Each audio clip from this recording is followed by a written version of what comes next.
Are we good? Sean, Chris? Did you? So let me check YouTube. Oh yeah, I Yeah. see him live on YouTube now. So the only thing left is for Justin to create a broadcast on X, and then let's do the other And thing. Justin, we need to sync up our TVs.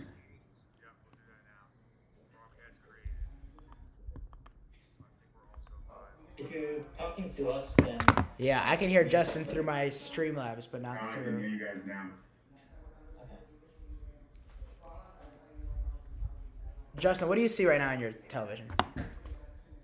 Commercial. It's not the Sunday Night Football theme song?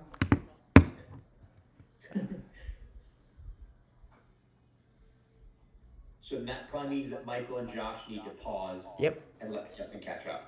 So we'll pause as soon Like as. a basketball, Michelob Ultra Luck. No. No, at the end of the song. So I'll tell you what they show. It's not letting me fast forward. Now I'm streaming through Peacock.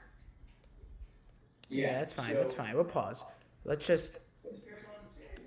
Once your commercial break ends, it's going to go to send that football song that Michael is seeing.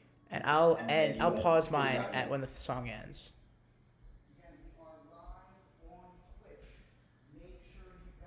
Because we're not going to see the same commercials, I'm assuming.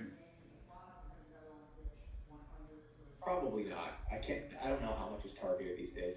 Mm-hmm.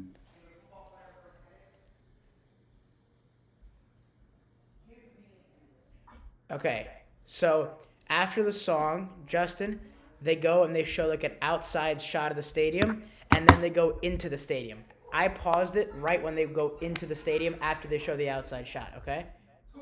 Okay. So let's that's just wait. Let's wait till we get back to the game. We're both watching the game because now I'm on a Taco Bell commercial. oh wow. Okay. So have you had the song yet? I don't know how far I'm behind. Have you had the Sunday Night Football song? Hello. Can you hear me?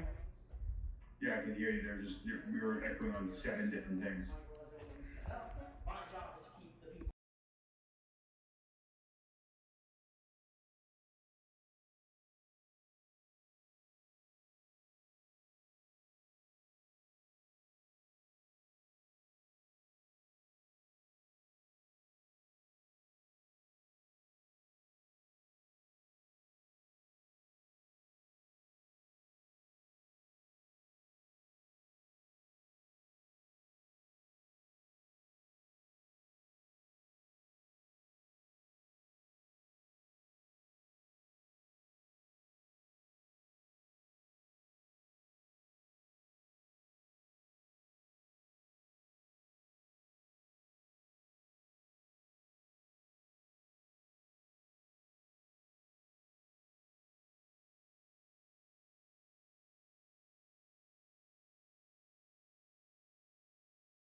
guys if there's anything. All right. Thank you. Cheers. All right, Justin, can you hear me? Wait, No, there's an 'cause you're- echo because I'm still in Google Meet. All right, now, Justin, can you hear me? Yes, I can. Don't do it like that. Okay, what should I prop this up against? I should prop this up against something. We're gonna figure out a way to prop this up here, guys. While I put this on. Prop it up on that bottle. That has Okay, no light. there we go. Yeah, there's still water in here. That's fine. Okay, cool. Now, are we good? Yeah. So Justin, And chat, they're saying we can't hear Justin. Justin, talk for a second. You can hear him? I can. All right. Go back to the mic, though. They can't Yeah. hear you on Twitch after the mic. All right, there we go. Now, These are the charts that I was talking about. Actually, I'll show you like this. These are the boards that I was talking about. Justin. well, let's see. Can you? They can't. I hear you. That's Yeah, we hear you if fine. they so hear that's us, they weird. should hear you. Yeah. There's no reason why you should not be able to hear. I have an idea. By the way, TikTok people, we got 159 people watching right now on TikTok. Hold on, I have an idea. We got Justin Pugh, former NFL offensive lineman, joining us here. He's going to join us on TikTok in a minute, but right now we're setting up Twitch. Interesting. All right, we're figuring this out, guys. Okay, cool. I'm going to move this over right now on TikTok so you guys can see me. We'll fix that in a sec. Oh my God. Hold on. There we go. Sorry about that. I was about to ask you a question, but it doesn't do anything because I'm the only person who can hear you. So, never mind.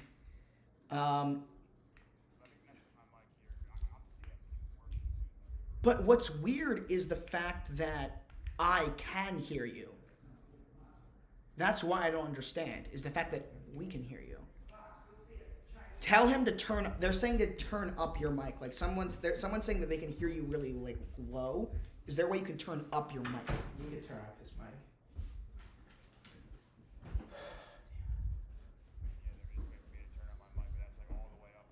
All right, yeah, you're louder on here, but let's see. Can they hear you now? Let's see. 'Cause it's not like unbearable. Like it's fine.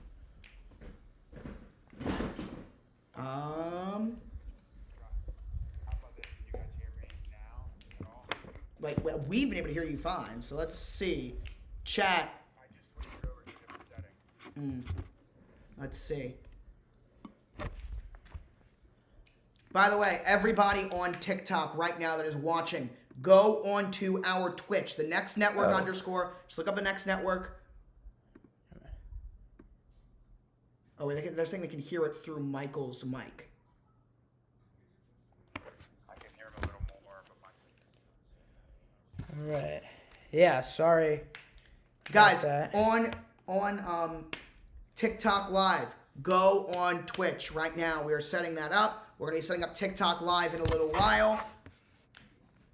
Because Justin's going to have to go live on TikTok but first we have to get one thing set up before the other.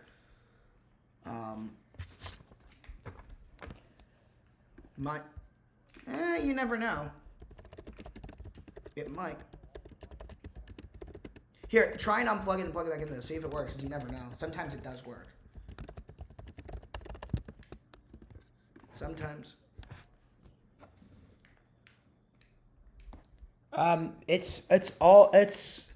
Yeah, I did it all the way up. It's the same as ours. It's weird. But I don't understand how we can hear them and they can't.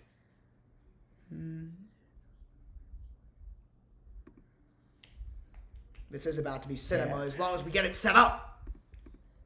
It says volume is all the way up. Yeah, it's very strange. Oops. Audio, yeah, we know. We know about the audio, guys. Now you can't since the headphones are back on. Oh, so yeah, that's what it was. They could hear you. They could hear it through Michael's mic. That's how they could hear Justin at all. That doesn't make sense. That's right. So the thing is, we've been able to hear you the entire time. That's why I don't understand. 17,090 regular season games.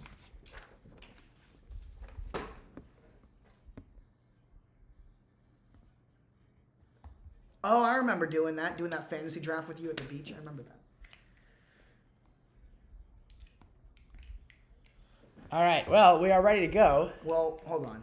Well, sorry, Justin. The game is ready to go. Justin. Yeah, we are not ready to go at all. Yeah, Justin, we might as well. Yeah, you might as well just unplug and just go like the computer audio. Like it won't sound as crisp, but like it'll work. Well, it might not work.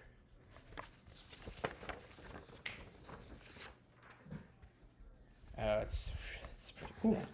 But if it's better than nothing. Well, let's see. Does Twitch hear that? Here, top. Oh, you have a kickoff. Justin, I'm assuming you saw that too. Let's see. Chat, how we doing? Who am I rooting for? Good game. Nothing? Come on. It's the first stream. Okay, remember, as soon as I get to 14:57, I gotta. Okay. Just in a minute. Thank you. Thank you. All right. Ready? As soon as I get to 14:57. It is hot here. That's why we have the fan on. First now 58, 57. Go. Okay. Perfect. Okay. Should be good. I think we're good. We're doing good. Michael is right here. We're going to figure this up in a second, guys. So we I are wonder figuring if it out is- something a little bit different. We got Justin Pugh, former NFL offensive lineman, is going to be joining us. He is joining us right now on Twitch, but unfortunately no one can hear him. Go on to Twitch here. Go on to Twitch. Go on to Twitch? Okay. Yeah. I can hear myself. It's really weird. I don't like it. I'm used to not hearing myself. Let me see. There. Here's Twitch. Say something now. Hello? Do you still hear yourself? Yeah. It's fine. I don't really care that much. Uh, All right. No changes in Indianapolis. Shane Steichen and Chris Ballard will return. Interesting. Very interesting, actually. What did they say? No changes. No where? changes in Indy. Ballard and Steichen are Ballard staying. too. Yep, that's what it said. That's what Rap Sheet just said. And the Patriots firing Jerome Mayo. All stuff we're going to get into as soon as we got everything set up. It's 3rd down and 5, by the way, for the Lions. But, Goff is throwing, and that is caught by Gibbs. Gets out of some he is. tackle, and at the 40, finally gets brought down by Dallas Turner. Was that first round pick? they're saying Tyreek Hill requested a trade. Is that true?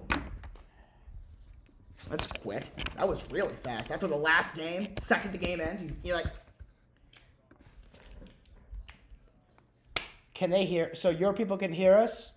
yeah, what's up, everybody? All right, so they can hear you or no? Okay. They Well, should just hear first of all, we us. are trying to figure out Justin's audio, but yeah, my name's Josh. That's Michael. We are the Next Network on TikTok, Twitch, Instagram, all that. Big time Ravens fans, getting into sports media and all that. And yeah, we're with Justin trying to get this thing going. We're gonna have a really fun game here as long as everything gets set up. Yeah. But yeah.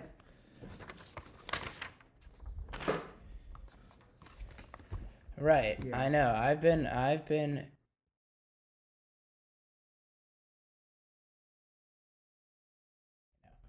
All right. And now. Once again, TikTok people, we are troubleshooting an issue we have right now on Twitch.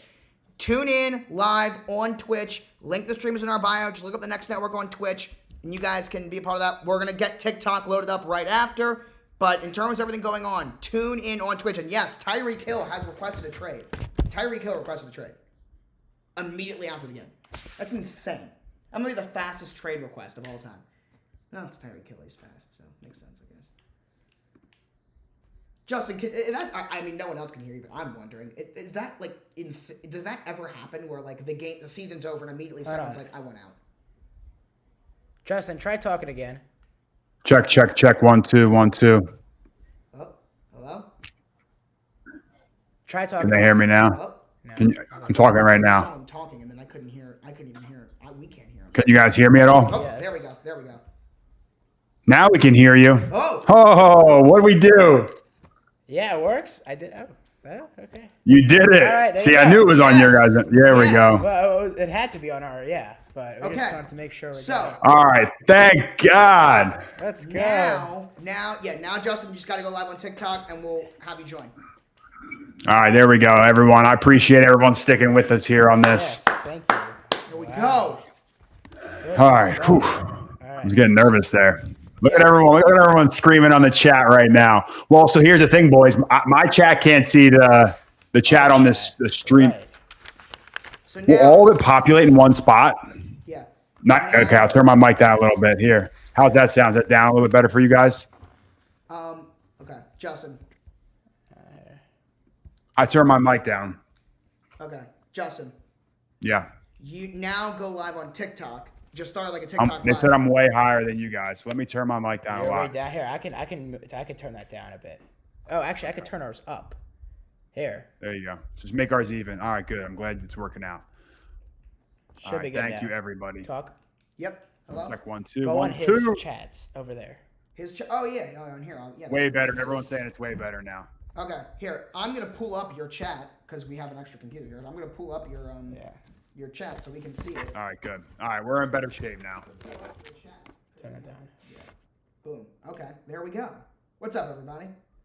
Now we can All right, see. we got everybody in here. We can see. The only question is when I'm on Streamlabs, you guys, I don't see any of my chat, so I'm gonna be on the other side That's fine. talking to some of my folks here. Yeah. That's You're all fine. good. Here, this is a Twitch chat here also, just in case. Yeah.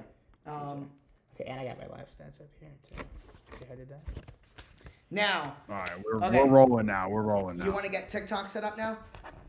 Yeah, I'll pull up TikTok. Okay. Shout out to 5 Hour Energy. You're right. You're damn right.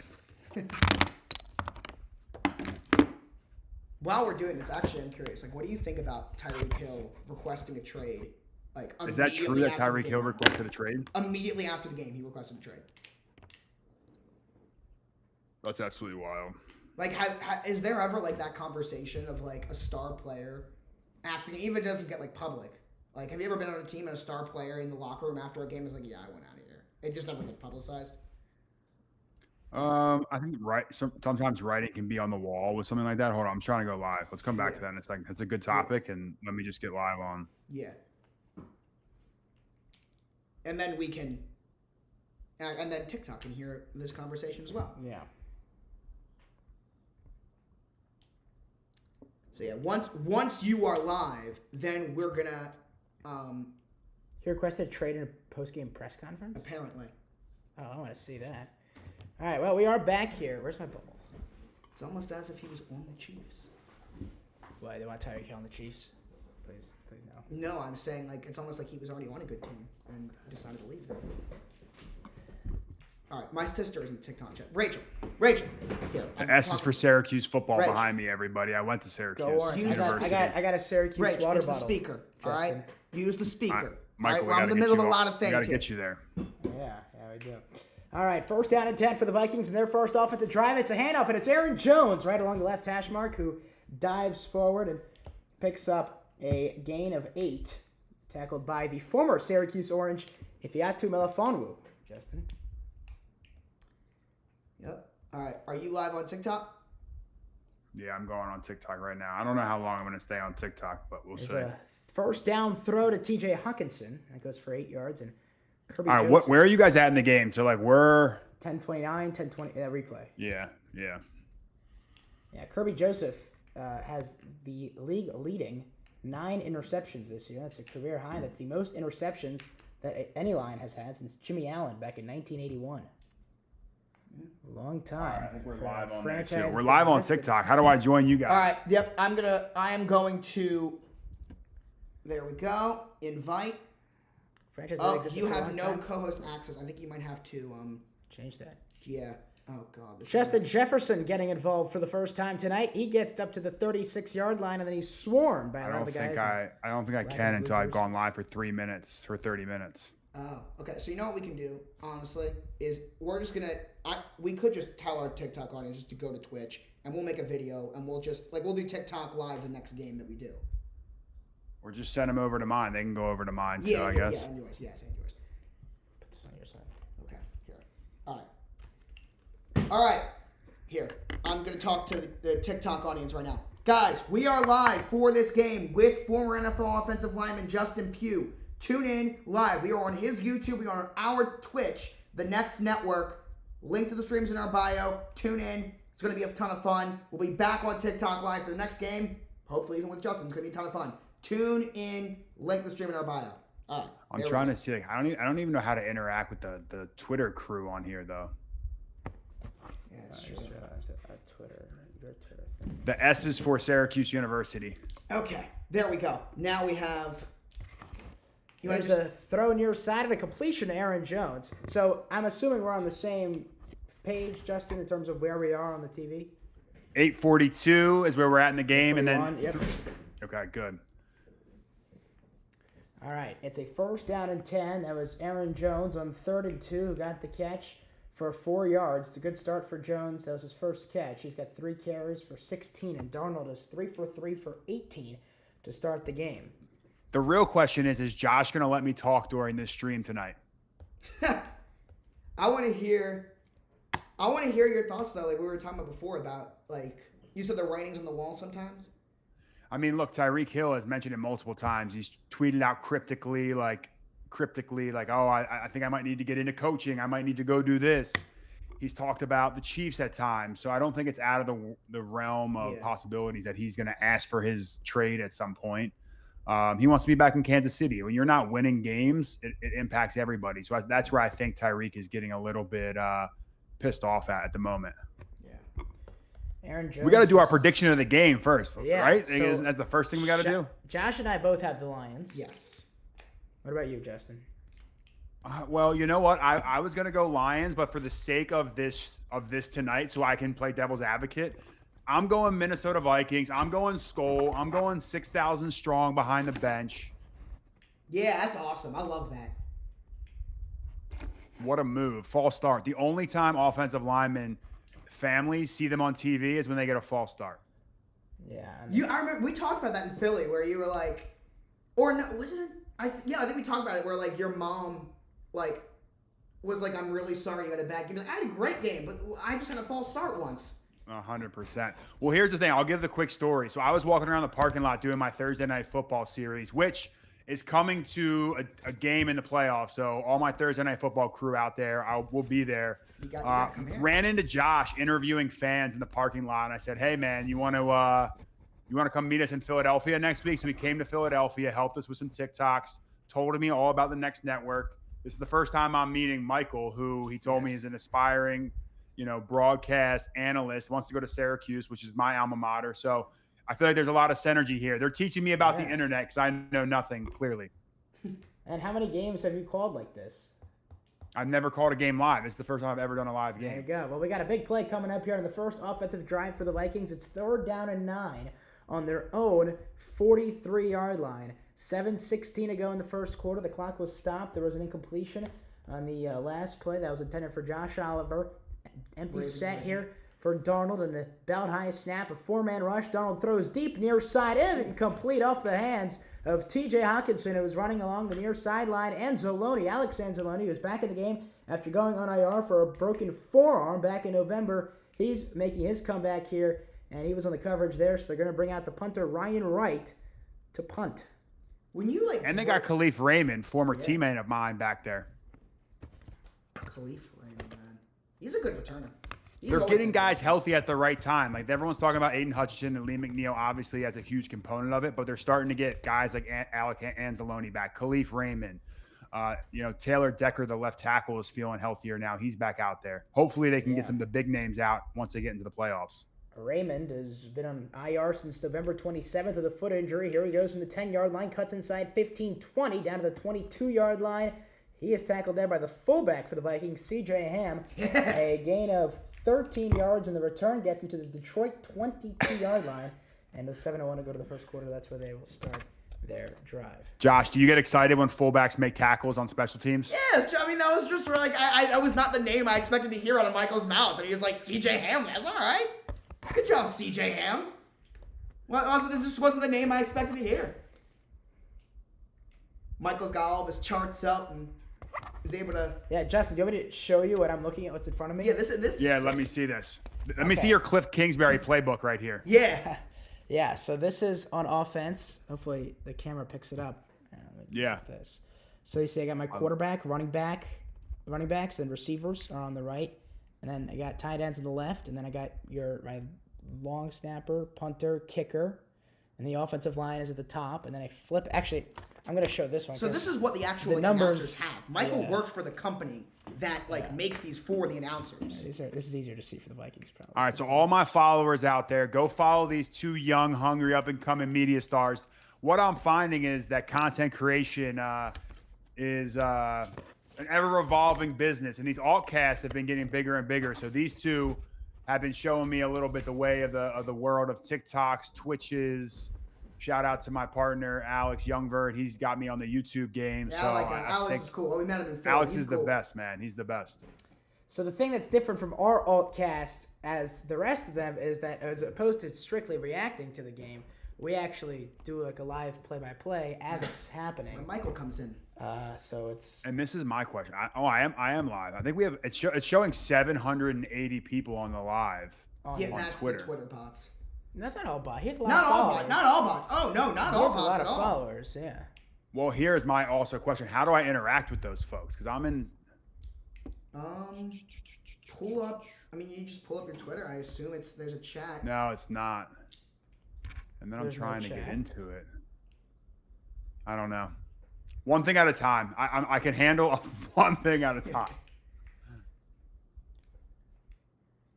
What do you think's gonna happen with the Giants? You think Dable's gone? No, I think Dayball's staying. Here, I'm on your chat. How about Joe Shane? on Twitter, Justin. I know. I just don't know how to get to it. I I'm on see it- that I'm I'm just on live. my phone. Oh, hold on, Michael. Here we go. Ravens Steelers Saturday night, Amazon Prime, 8 p.m. There you go. Woohoo. Oh, we have the full wild card weekend. Oh, here it is. All right, let's go schedule. through Oh, this and there real it quick. is. Well, here I just got I got an email on the press release here. So, on Saturday, January 11th, the Chargers at Texans will be on CBS. Both AFC games are on Saturday. Then Saturday night at 8 is the Steelers at Ravens on Amazon Prime Video. Sunday, so they're going to have 3 AFC, then 3 NFC. Sunday, 1 o'clock, Denver at Buffalo. That's also going to be on CBS. And then the NFC games. Sunday at 4:30 is Packers at Eagles on Fox. And then the game on NBC is Commanders at Buccaneers. As here is a run up the middle for Jahmyr Gibbs for about 4 yards. And then the Monday night game is either Minnesota or Detroit, which is so the loser of the this one. game. And they're going to go to LA to face the Rams, and that's going to be on ESPN and ABC. And the winner gets to stay home and relax for another week. That's right. That's right. The number 1 seed on the line. For a Something team the like Detroit, man, Lions that's huge. have never done. Yeah, they've never done that. Did you ever? Well, you definitely where was? Because something we've seen with Detroit is they went from having like an okay home field advantage, and then all of a sudden they became good, and they have one of the best home field advantages in the league. Did you ever play in one city that was like, okay, whatever, and then the next time you went to that city, all of a sudden they were good, and you're like, where did this atmosphere come from? Did that ever happen? Like, what atmosphere? You know what? The two teams I played for, I would look at it and say, like, it never came out of left field. They were good later on. But if you look at the Philadelphia Eagles and the Seattle Seahawks, when I played for both of the organizations I did, both of those teams were winning Super Bowls. Those are the two most raucous environments that I've been around. I went to a Chiefs game earlier this year. That's pretty crazy environment. Shout out Chiefs Kingdom. And then I also would say the Browns probably is one of the craziest environments I've been to. Yeah, because they're 2-15 and they're going nuts. Yeah, that's true. Let's be fair, it's what they're used to. Ravens was a great nighttime atmosphere when the game we went to the game that we were at with versus the Bengals. That was a great atmosphere. So I think there is a few of those. You know, it's easy when your team's winning to have that morale. That's why I would say maybe the Cleveland Brown fans I was the most impressed by, because at 3-14 they were still getting after it. Yeah, for sure. Lions have the fourth play of the drive coming up here on their own 32-yard line. St. Brown in motion to the left side. It's a fake to Reynolds. Goff will step up, throw deep over the middle of the field. Wide open. St. Brown makes the catch and gets to the 45-yard line into Minnesota territory. That's a gain of 23 yards, and he's tackled by Byron Murphy. Pro Bowler. Junior, who's got himself 6 Byron picks Murphy in made the Pro year. Bowl. 6 interceptions. Former teammate. Oh, nice. Oh, yeah. I got a lot of former In teammates. I got a Arizona. lot of former teammates on the field. Who That's how you was know you the- played a while. Shout them out. Who are your former teammates that are playing tonight? I honestly would have to look at it. Oh, So so Byron much Murphy time. is one of them. Kamu Grugier-Hill is a linebacker on Minnesota that I also played with. Khalif Raymond, I was a teammate of.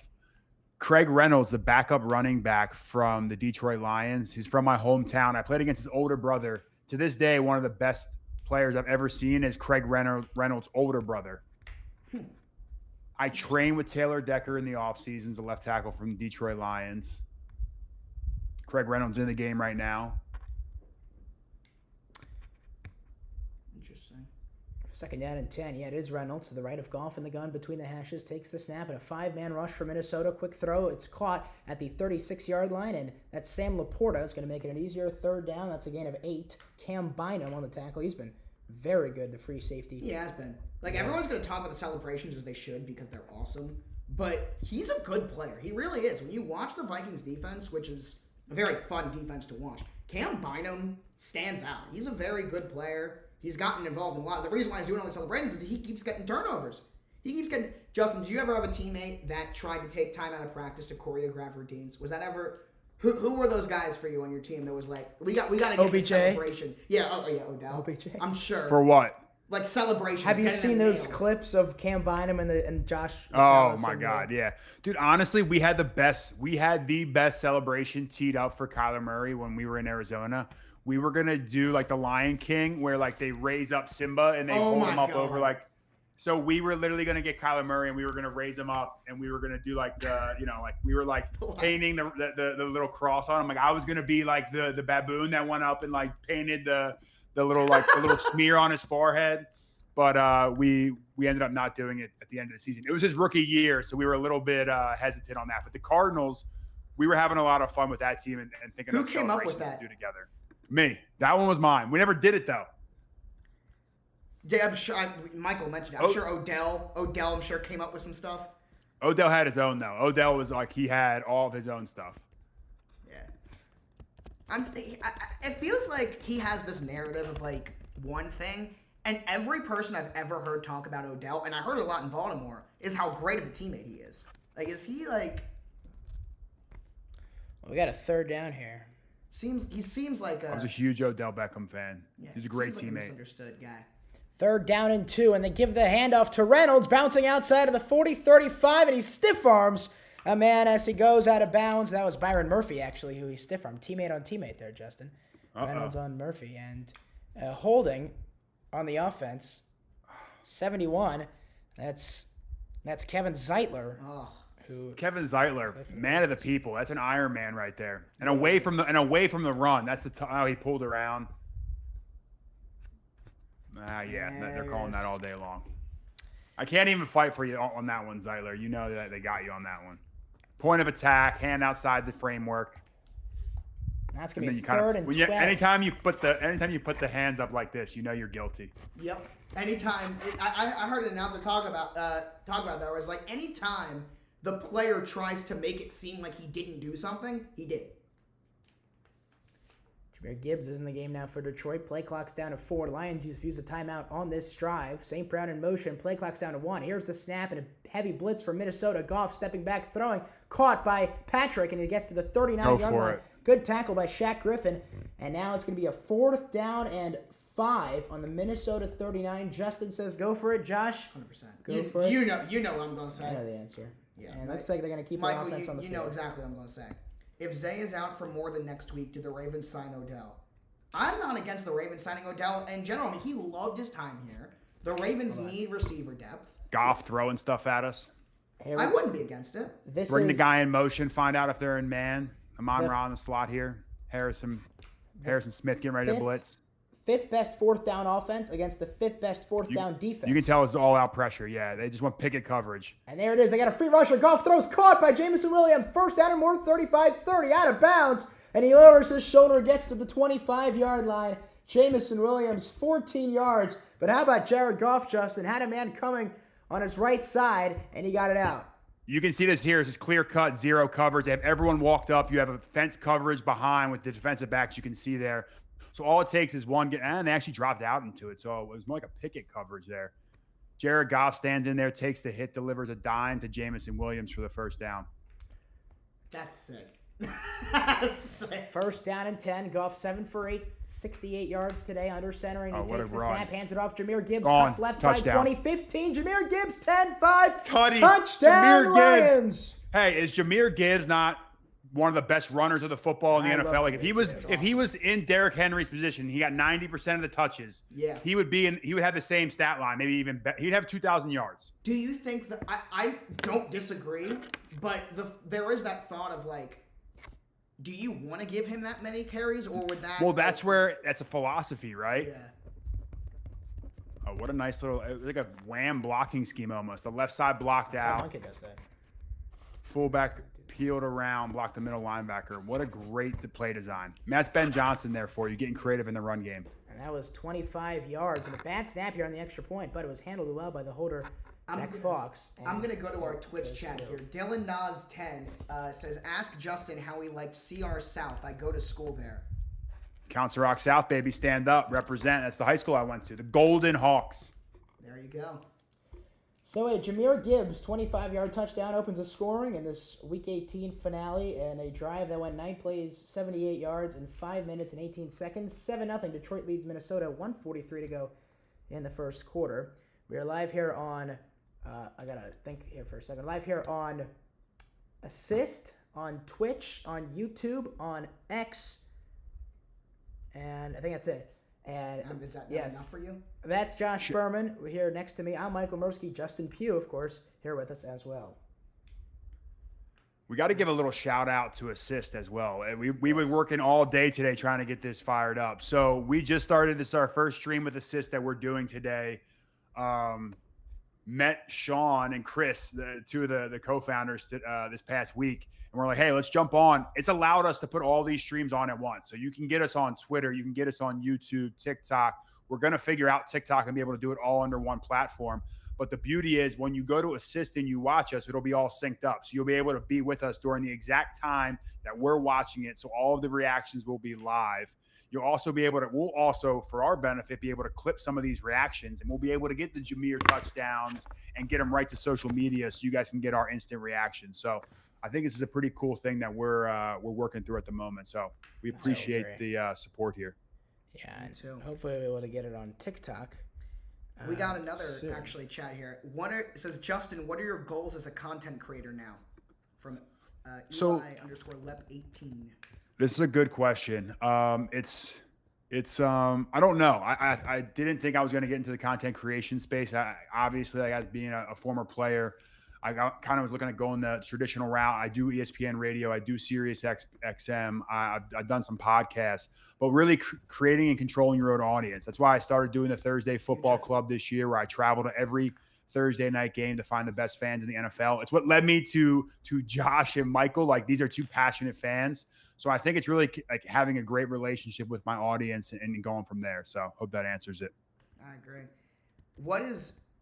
I talked to you about this like when we were in Philly, but I think it's really interesting is the stuff that you see because you're in it. Like, you're literally on the field.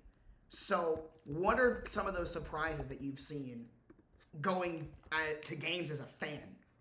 I thought it was really interesting when you told me about this. I think people will agree. It's crazy how passionate the fans are, like how much they put into it. Like, people are putting their blood, sweat, and tears into these games. The stories. Like, I went to Detroit and I met her name's Megan Stefanski. She's the super fan of the year for the Detroit Lions. And like the family heritage that goes into the fandom. Josh, your family and how you kind of came up as a Ravens fan. I think that's probably been the biggest eye-opening piece to me is like, I don't know if fans understand what goes into it from a player standpoint and vice versa. This players definitely don't know what the fans go through. And all I want to do is bridge that gap and make sure like this game is even better and we understand each other even more, because without the fans, we don't have a game. Right. And same without the players. And you have to have this ecosystem thrive. And that's all I want to do is to see it thrive. Hell yeah. I'm with Mike you. McDaniel fired? Is that true, chat? Whoa, Michael, that would be your guy. No, other way around. I Yeah, haven't hold seen on that, now. but I haven't I've seen- been yeah, we haven't seen saying that. We haven't seen I that. don't like. I'm Chat's, not a the fan chat's of saying that. Yeah, we haven't. I'm looking. That's not. Yeah, I have not gotten a notification about that. Where are we seeing this? Well, the Vikings, meanwhile, have started their drive, and Sam Darnold back and sacked all the way inside his own 5-yard line by Zadarius Smith, the former Raven. What just happened? That's crazy. That's his. How did this happen? I don't know. Can you say former Raven, and you got to say Cleveland Brown? He's a former many thing. Yeah, well, we'll see. He's Now, a he former got through, man of like, the people. Half the line. Chipped him at some point there. Damn. Good play. If you played one game on the Ravens and you make, like, my immediate thought is just former Raven. Yeah. I'm with Josh. The Dolphins posted it, is what they're saying. Ooh, that was risky. And here's Aaron Jones, who gets out of bounds. The Dolphins posted a check. That's what the chat is saying. I don't think so. I am not seeing that. I'm trying to add our names, by the way, on top. That's what I've been doing here. I'm seeing that he had a live. I'm seeing that he had a press conference. That's all I'm seeing. Just like that. See, I'm not seeing anything on the Dolphins right now. I'm looking that up. Do we hear? All right, well, we got a 3rd down and 18 here for the Vikings with 17 seconds to go in the first quarter, but they're going to have to snap it here. Only 3 on the play clock. 2 receivers split each way. Donald, they have to get it out. They do. It's a low snap and a 5-man rush. Donald throws deep over the middle, incomplete. Barely missed T.J. Hawkinson. That would have been a big gain and a 1st down. And now they're going to have to bring out Ryan Wright for a second punt of the game on 4th and 18 on their own. Inside of their own 10. And Or just no, a on their own miss. 12, rather. Oh, had him. Cannot miss in a game like that. I mean, a game like this. Number one Boys. on the line. I gotta say, we'll answer some questions here in between quarters after this is up. I got a couple questions on my side about some Ravens, and maybe we go through some of these playoff games as well. Oh, yeah, for sure. Here's Khalif Raymond. He's got plenty of room to return this at the 30. Goes all the way to the right, and then that room all goes away as he tried to get the corner on a couple Vikings defenders. But in there to make the stop was Theo Jackson, the former Titan. And the Lions will start their drive on their own 31-yard line. That also ends the first quarter. It's 7-0 Detroit, and they have the football. You're listening to Sunday Night Football here on, well, I usually say on the Next Network, but I don't know. Yeah, I like on it. a You guys bunch of hold the things. Nest Network. On everything. All right, yeah, let's get into these questions. Okay, so somebody asked on YouTube, they asked if I was going to go to a Ravens playoff game, which leads me to add on to the question, who are the Ravens playing next week? Steelers. What do we think about the game? And I won't be at the Ravens game, but let's break it down. You got 2 Ravens experts here. I mean, if you look at the matchups and you look at what is if you don't think it's the best rivalry in the NFL, you know it's one of the best rivalries in the NFL. They're meeting in the playoffs in Baltimore, a night game. Like, it's gonna be the big time game. If you ask me who the better team is, it's the Ravens. If you ask me who should win the game, it's the Ravens. If you ask me if I am incredibly confident that we will win, the answer is a resounding no. Because I know this team. I know exactly what happens against the Steelers. Like, if they stay out of their own way, there is no reason why they should lose that game. Am I confident that they can do that against Pittsburgh? I have no idea. But it's going to be interesting. The Steelers have not won in playoff games since the Obama administration. It's a real stat. So, here's the thing. Can they... You didn't think you were going to get an Obama administration drop of the hat today, did you? Seriously. It's my go-to for the Steelers. But, I mean, they have really looked bad the last 4 games. I mean, George Pickens has went from crying to dropping passes. It's been very enjoyable to watch the Steelers the last month or so, but it's also a Mike Tomlin coached team that is plenty capable of flipping a switch and getting the Ravens off their game. Lamar has struggled against the Steelers more than any other team in his career by far, and we know his playoff struggles. So it's like, yeah, I'm worried. I think we win, but I'm worried. Okay. All right. Well, Josh breaks it all down here. I think you guys win, and I think you win in an outstanding fashion. I don't want to put any jinx on you guys, but look, I really think the Ravens are a top 3 team in the AFC. I think after the top 3 teams, you kind of fall off the map relatively quickly. All right, we'll get back into it, and we'll get to other games later on. I also will say, Justin, that they played a couple weeks ago on Saturday night, and the Ravens took care of business there. Sure. And so, but I agree with Josh. I'm not very confident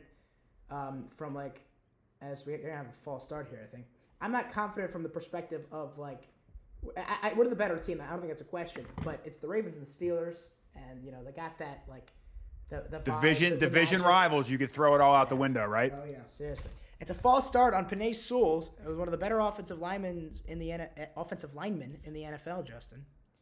Don't worry, he'll make up for it this next play. To start the second quarter.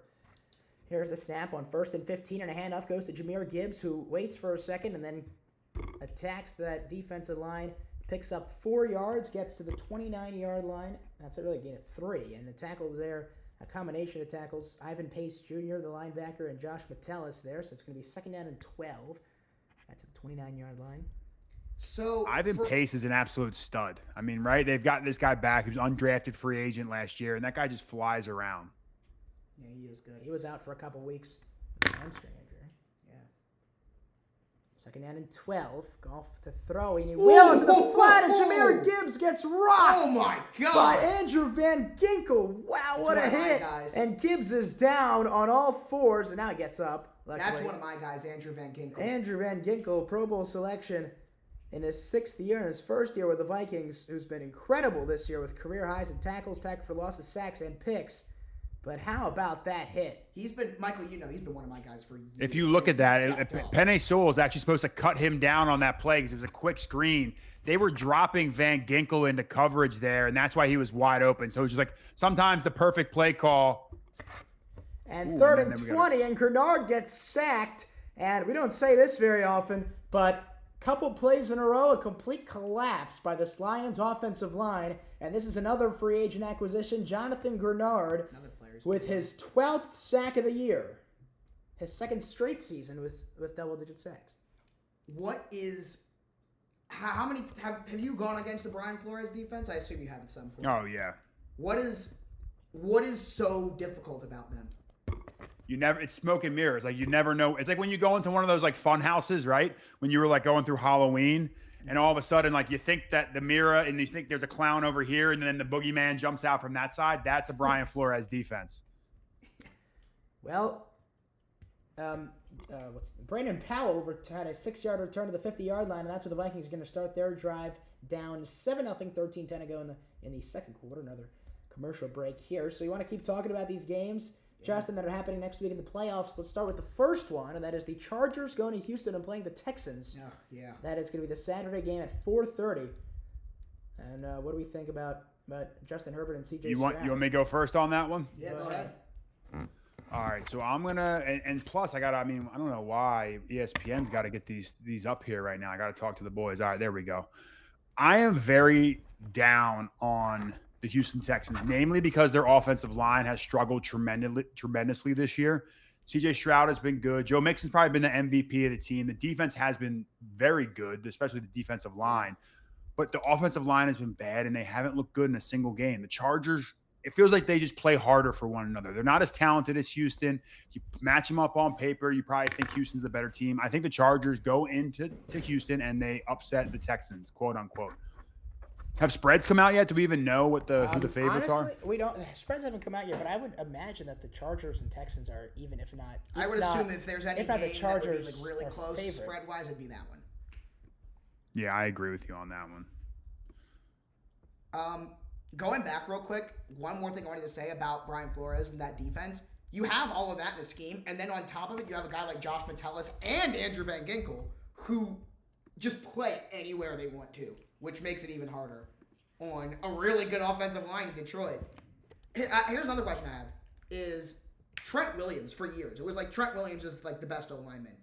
Is there an offensive lineman right now, you would say the number one, like the gold standard offensive lineman in the league? Is it Sewell or is it somebody else?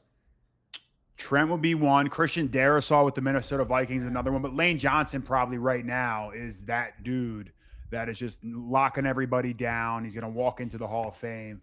So I think he's a guy that would you have to keep your eye on.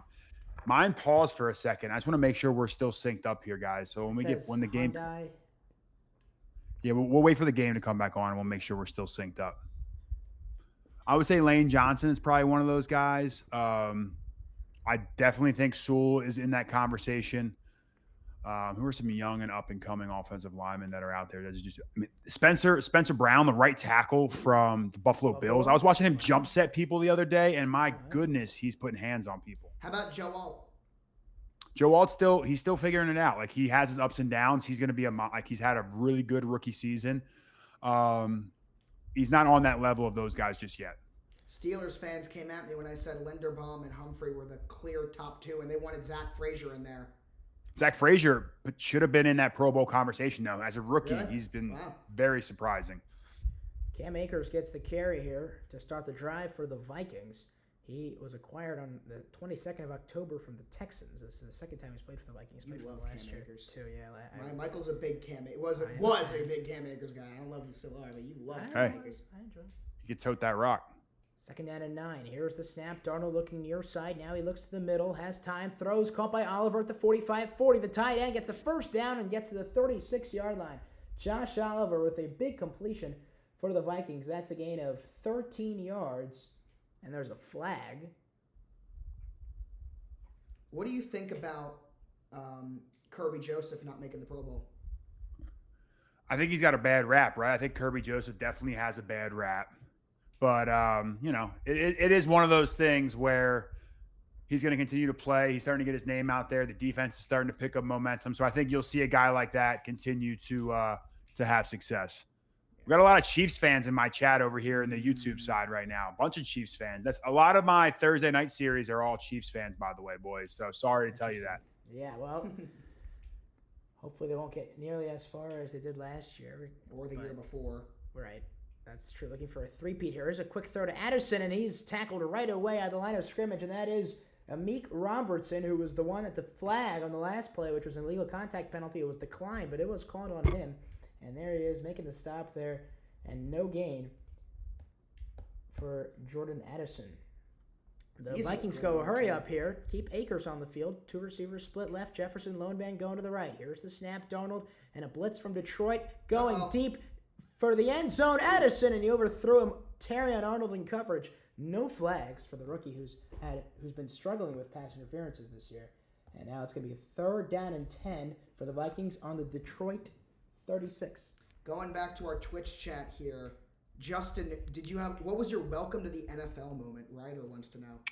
Welcome to the NFL moment. Sunday Night Football against the Dallas Cowboys. My first game as a rookie, starting at right tackle. And I look up and DeMarcus Ware, who's now in the Hall of Fame, is lined up over me, and I have to block DeMarcus Ware. The next week, it was Justin Houston. The next week, it was Von Miller. So it was like a never-ending of premier pass rushers that I had to go against. Yeah, welcome to the NFL. You got 3 real good players. 3rd and 10. Darnold gets rocked, but he delivers it to Jefferson. Carr to the 15 at the 10. Jefferson at the 5-yard line. 31 yards from Sam Darnold to Justin Jefferson. And Kirby Joseph hit Sam Darnold very hard as the Lions set. We call that blitz, hey, diddle, diddle, 3 up the middle, where you bring 2 linebackers and a safety coming in late. Kirby Joseph coming in there, comes on block because he's unaccounted for. You tell the quarterback you got to beat him with the throw, and that's exactly what Sam Darnold did there to JJ. Jay Jettas. Number 1 target. That's a second catch for Jefferson, who's got a career-high 10 touchdown receptions this season. Darnold under center here from the 5-yard line on 1st and goal. Snap and a handoff goes to Akers, running left side, and he's swarmed. There are 4 men in the black and blue there for Detroit who get him down. at the 3-yard line, but a gain of 2. Brian Branch and Terrion Arnold, the 2 DBs from Alabama that the Lions have picked up in the last 2 drafts, there to combine That on the was tackle. such a cool moment when we were in Detroit for the draft and Terrion Arnold got picked and he was there and he came out and the crowd reaction to Terrion, like that was such a cool moment to watch the Lions fans literally welcome their newest player. Like the whole city. It was so cool when Terrion Arnold got drafted. We were in Detroit. That's got to be an awesome experience. I didn't get invited to the draft. I was a first-round draft pick, but I didn't get invited to Radio City Music Hall. Really? This is a debate we've had for years. Yeah. Would you have wanted to go, or would you have wanted to stay with your family? Like if you had the choice. Are you asking me? Yeah. Yes. I didn't have a choice, so I stayed home with my family. But I think if I had the choice and my family was able to go and we were able to have that moment, I would have gone to New York and I would have shook the commissioner's hand and I would have walked across that stage for sure. So Josh and I, as Darnold throws an incomplete pass, it's going to be 3rd and goal. Josh and I differ on this because Josh has always said that he'd rather stay home. And I always said, no, I'd rather go there, be in the green room. You could still have your close family there and friends with you. And you meet them after the draft and have that moment. But you actually, if you want to, go see my draft moment. Go to YouTube, type in Justin Pugh draft.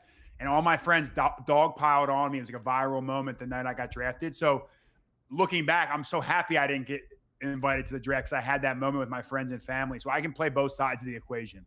Of course. All right, 3rd and goal here. Darnold in the gun on the left hash mark. 2 receivers split each way. Here's the snap. Darnold throwing end zone incomplete. Too far for Hawkinson. And it's 3rd and goal from the Detroit. Fourth and goal from the Detroit 3. Josh says go for it. Justin, you go for this? You got to go for it. In this game, you know Detroit's going to be going for it every chance they get. And on both sides of the field, it's a battle of elite play callers. We were talking about Ben Johnson versus Brian Flores on one side, but Kevin O'Connell and Aaron Glenn, 2 of the best play callers at their respective sides of the football here. With 10:16 to go in the second quarter, the Vikings are going for it. Play clock set 9 from the Detroit 3-yard line. Jefferson motions left, 2 receivers going right. Darnold in the left hash mark. With Jones to his left, takes the belt high snap, looking right, in trouble. Darnold stepping back, firing end zone, incomplete off the outstretched right hand of Justin Jefferson. And the Lions take over on downs on their own 3-yard line.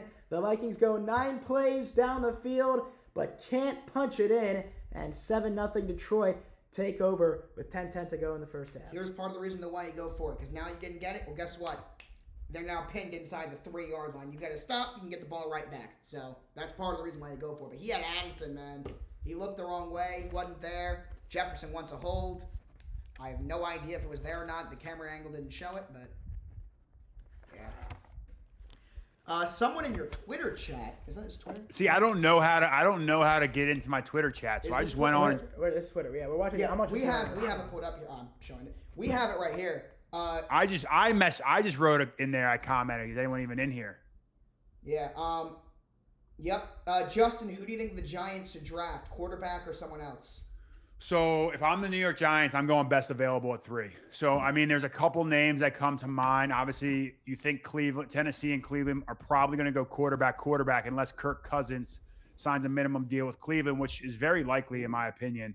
So that either gives you the second best quarterback, quote unquote, whoever Tennessee Titans don't select, or you have Travis Hunter sitting right there. And if you don't go Travis Hunter and you're like, hey, we want to bolster the trenches, you got Abdul Carter from Penn State, who looks like a stud right now.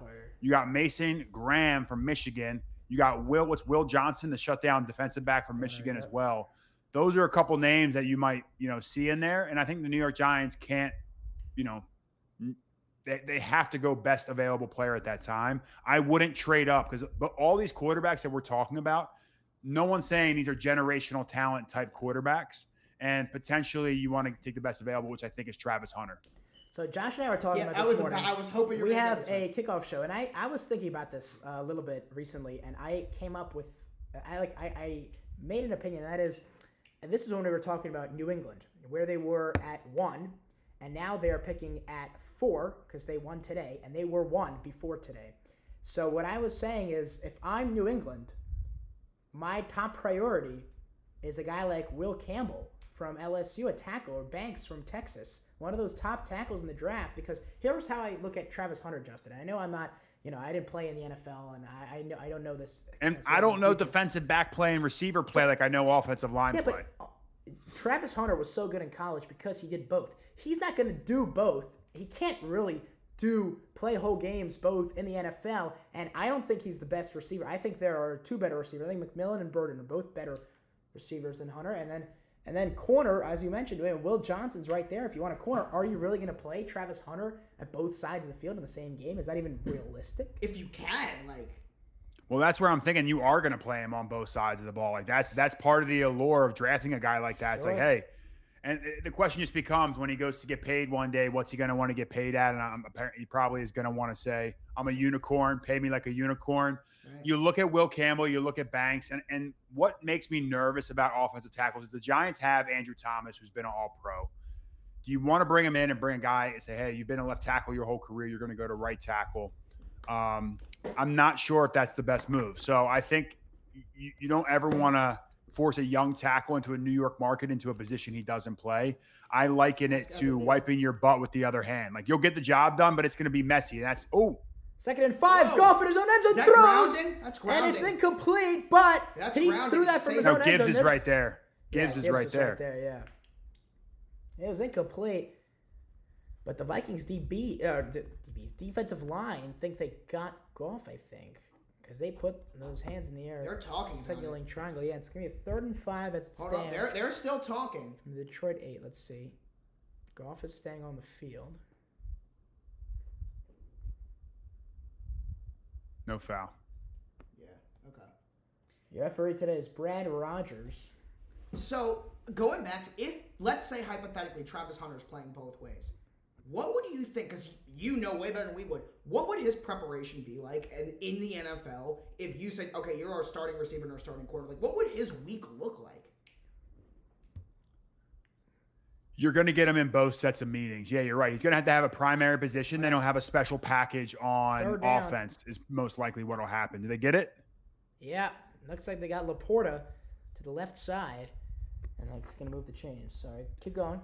So he'd be a starting defensive back. He'd be with the defensive meeting room at all times. And then we have like a 20-play package where we bring him over onto the offensive side of the ball. That's how it's going to happen. It's going to be he comes in situationally or vice versa. He'd just be like a 3rd down defensive back, which seems pretty crazy to me. I think he'd be a full-time DB and a part-time receiver. Do you think so it's even possible to do, just like to say, no, you're going to start here and start? Is that even like is that something that he could even do? Like do the 100 snaps a game that he did in Colorado.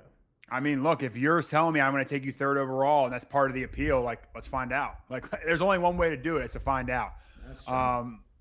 I would put him out there right away and say, hey, you did it in college. Can you keep doing it right now?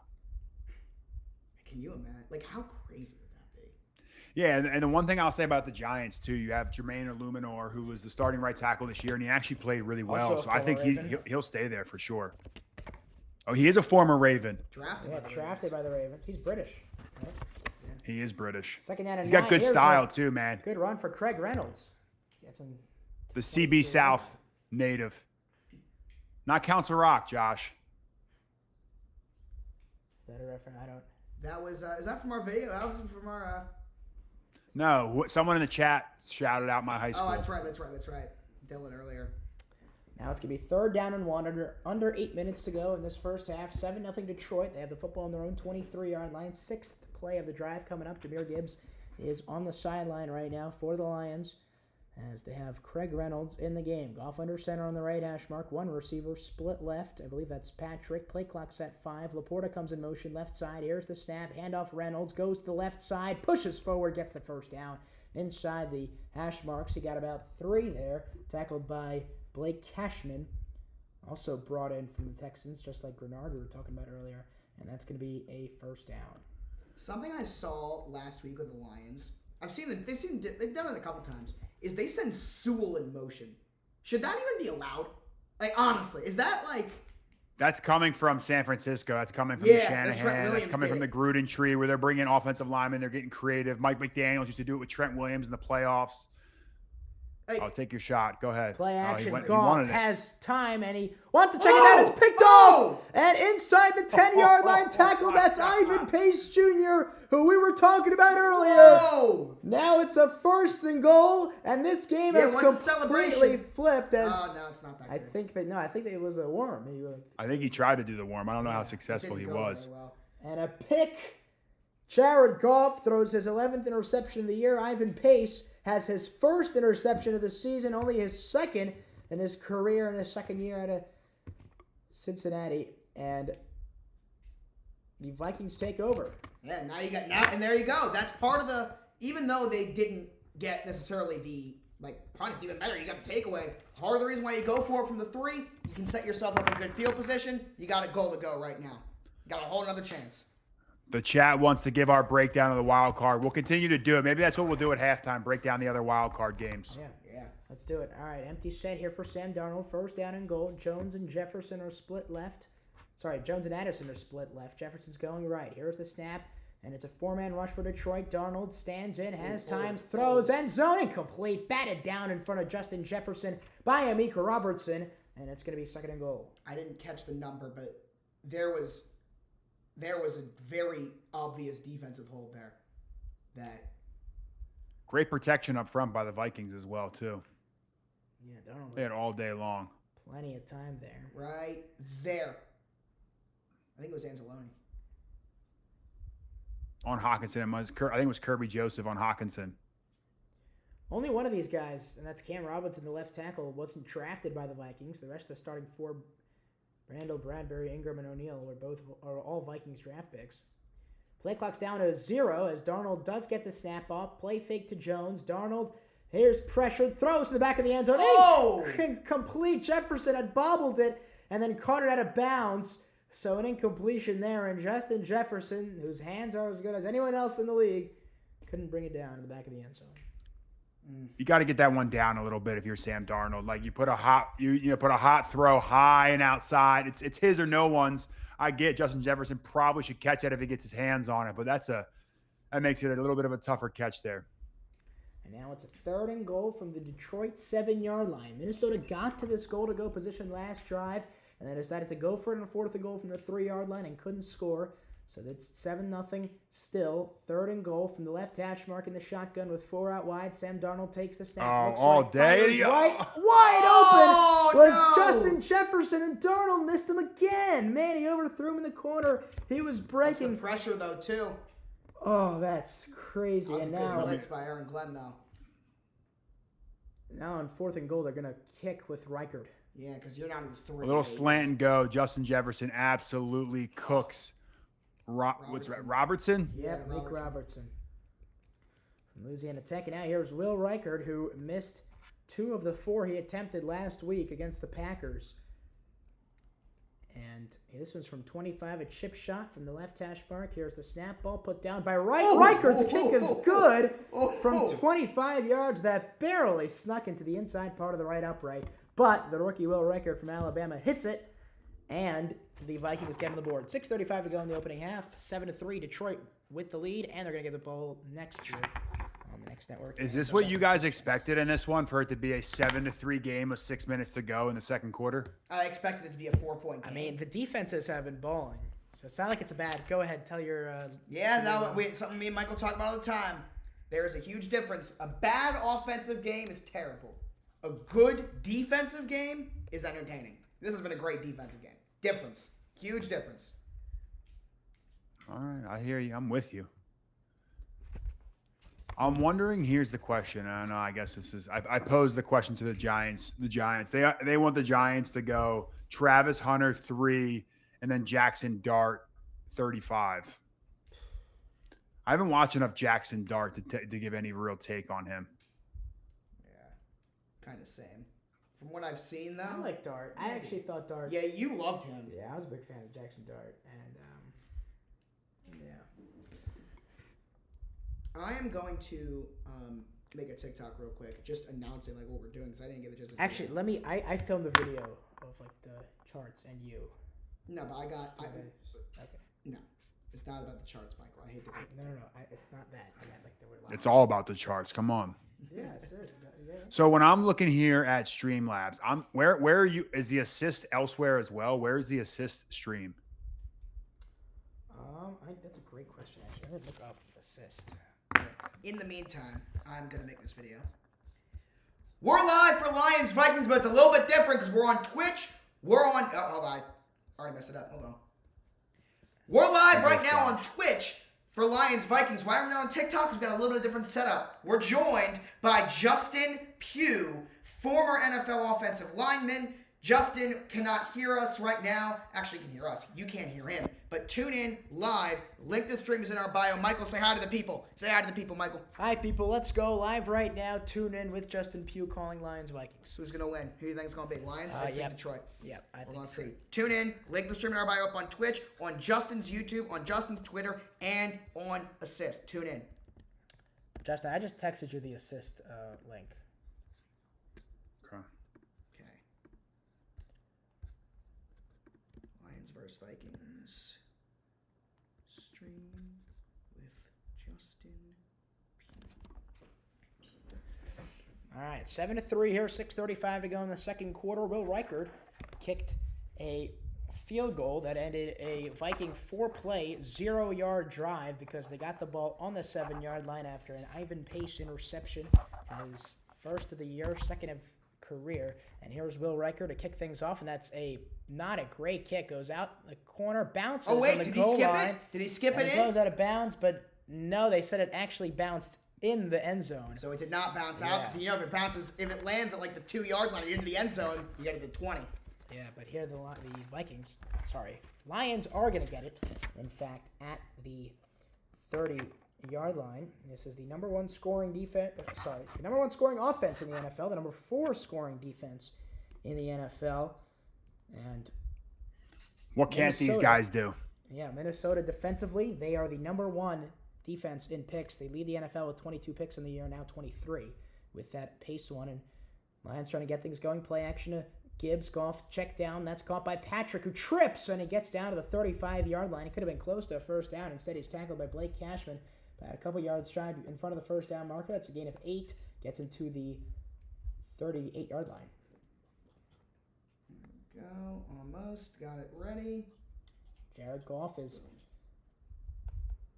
10 for 13. And he got that pick earlier. Sorry, he's 11 for 14 for 85 yards and an interception. Brian Flores is heating caught, up Jared Goff. And Amon-Ra St. Brown gets the first down. So, do you think he's going to get another head coaching opportunity? Should. Justin? Who, Aaron Glenn or Brian Flores? Flores. I think Flores definitely gets another shot. I mean, his defense this year has been spectacular. He's bringing it every single week. So I think he definitely deserves another shot. First down and 10, Goff with a snap, and the handoff. Jameer Gibbs runs up the middle, and Harrison Phillips was inside there, and he got an arm on him, just his right arm, and that's all he needed to bring him down. In his 7th year at Stanford, was a 3-time state wrestling champ in high school. There's a lot of those offensive linemen that we're The wrestlers make such good trench players. I'll tell you that much. Every time you know that a guy is like in the trenches, you're like, all right, this guy knows what's going on. Yeah, second down and 7. Laporta motions to the left. Here's the snap, and the handoff goes to Jameer Gibbs left side, and he gets tripped up by Ivan Pace Jr. There he is again. He's been everywhere. He has, and that is a gain of 4. That saved the first down. Now it's going to be a 3rd down and 3 for the Lions on the Minnesota 44-yard line. There we go. With Justin Pugh and Josh Berman, I'm Michael Mirsky, live on many platforms here, calling the NFL regular season finale between the Minnesota Vikings and the Detroit Lions. Both of these teams 14-2. The last thing I got to figure out how to do is to get into the Twitter conversation because I'm in the. You haven't gotten any chats from that in a while, to be honest with you. 3rd and 3, handoff goes to Reynolds, and he dives forward to that marker, but I don't know if he got it. I think they're going to spot him a bit short. Byron Murphy was the one that made the tackle at the Minnesota 42-yard line. Let's see where they put this. Yeah, Brad Rogers puts. You know what's going to happen. Yeah, it's Dan Campbell. Well, you know what should happen. It's 4th and inches. I don't care where you are on the field. They're on the Minnesota 42. 3:52 to go in the second quarter, and again we see that chess match of play callers between Ben Johnson and Brian Flores. Like, honestly though, 4th down and inches. Why wouldn't you go for it? Like, what? Why I not? agree.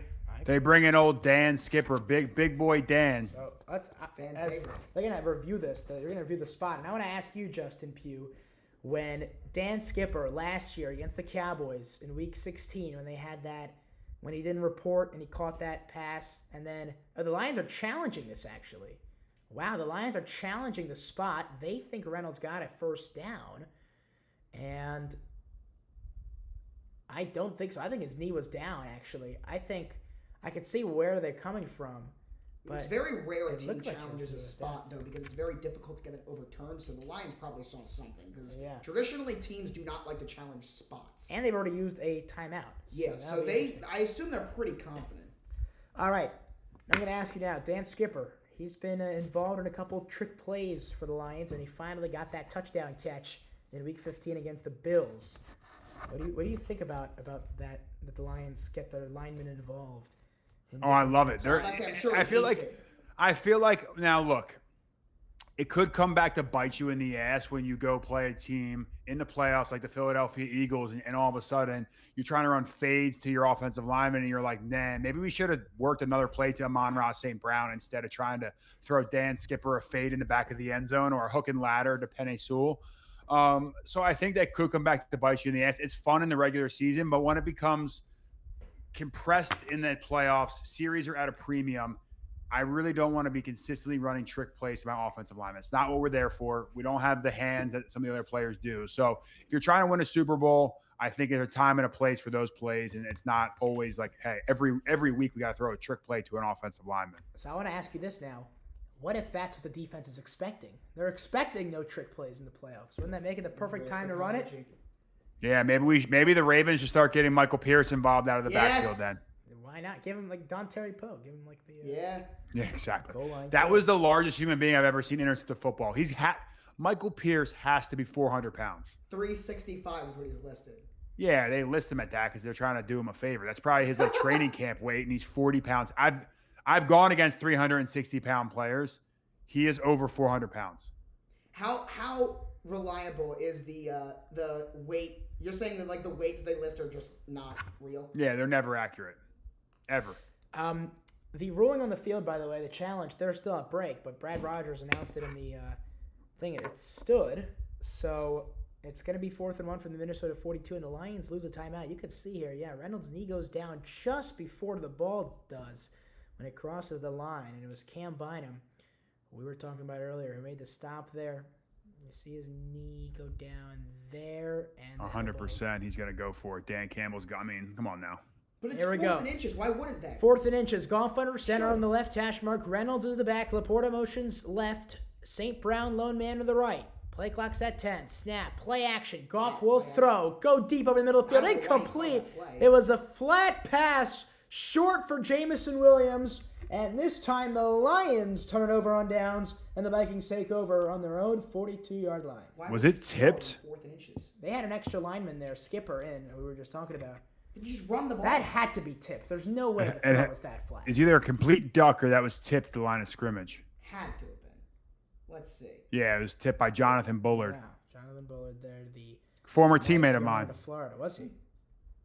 In Arizona. In Arizona, yep. He was on the Falcons, the Seahawks, the Cardinals, the Bears, and now Yeah, he's in been Minnesota. Yeah, he's on a 1-year, $2.25 million By the way, deal the here. Dolphins have just announced that Mike McDaniel and Chris Greer are both staying.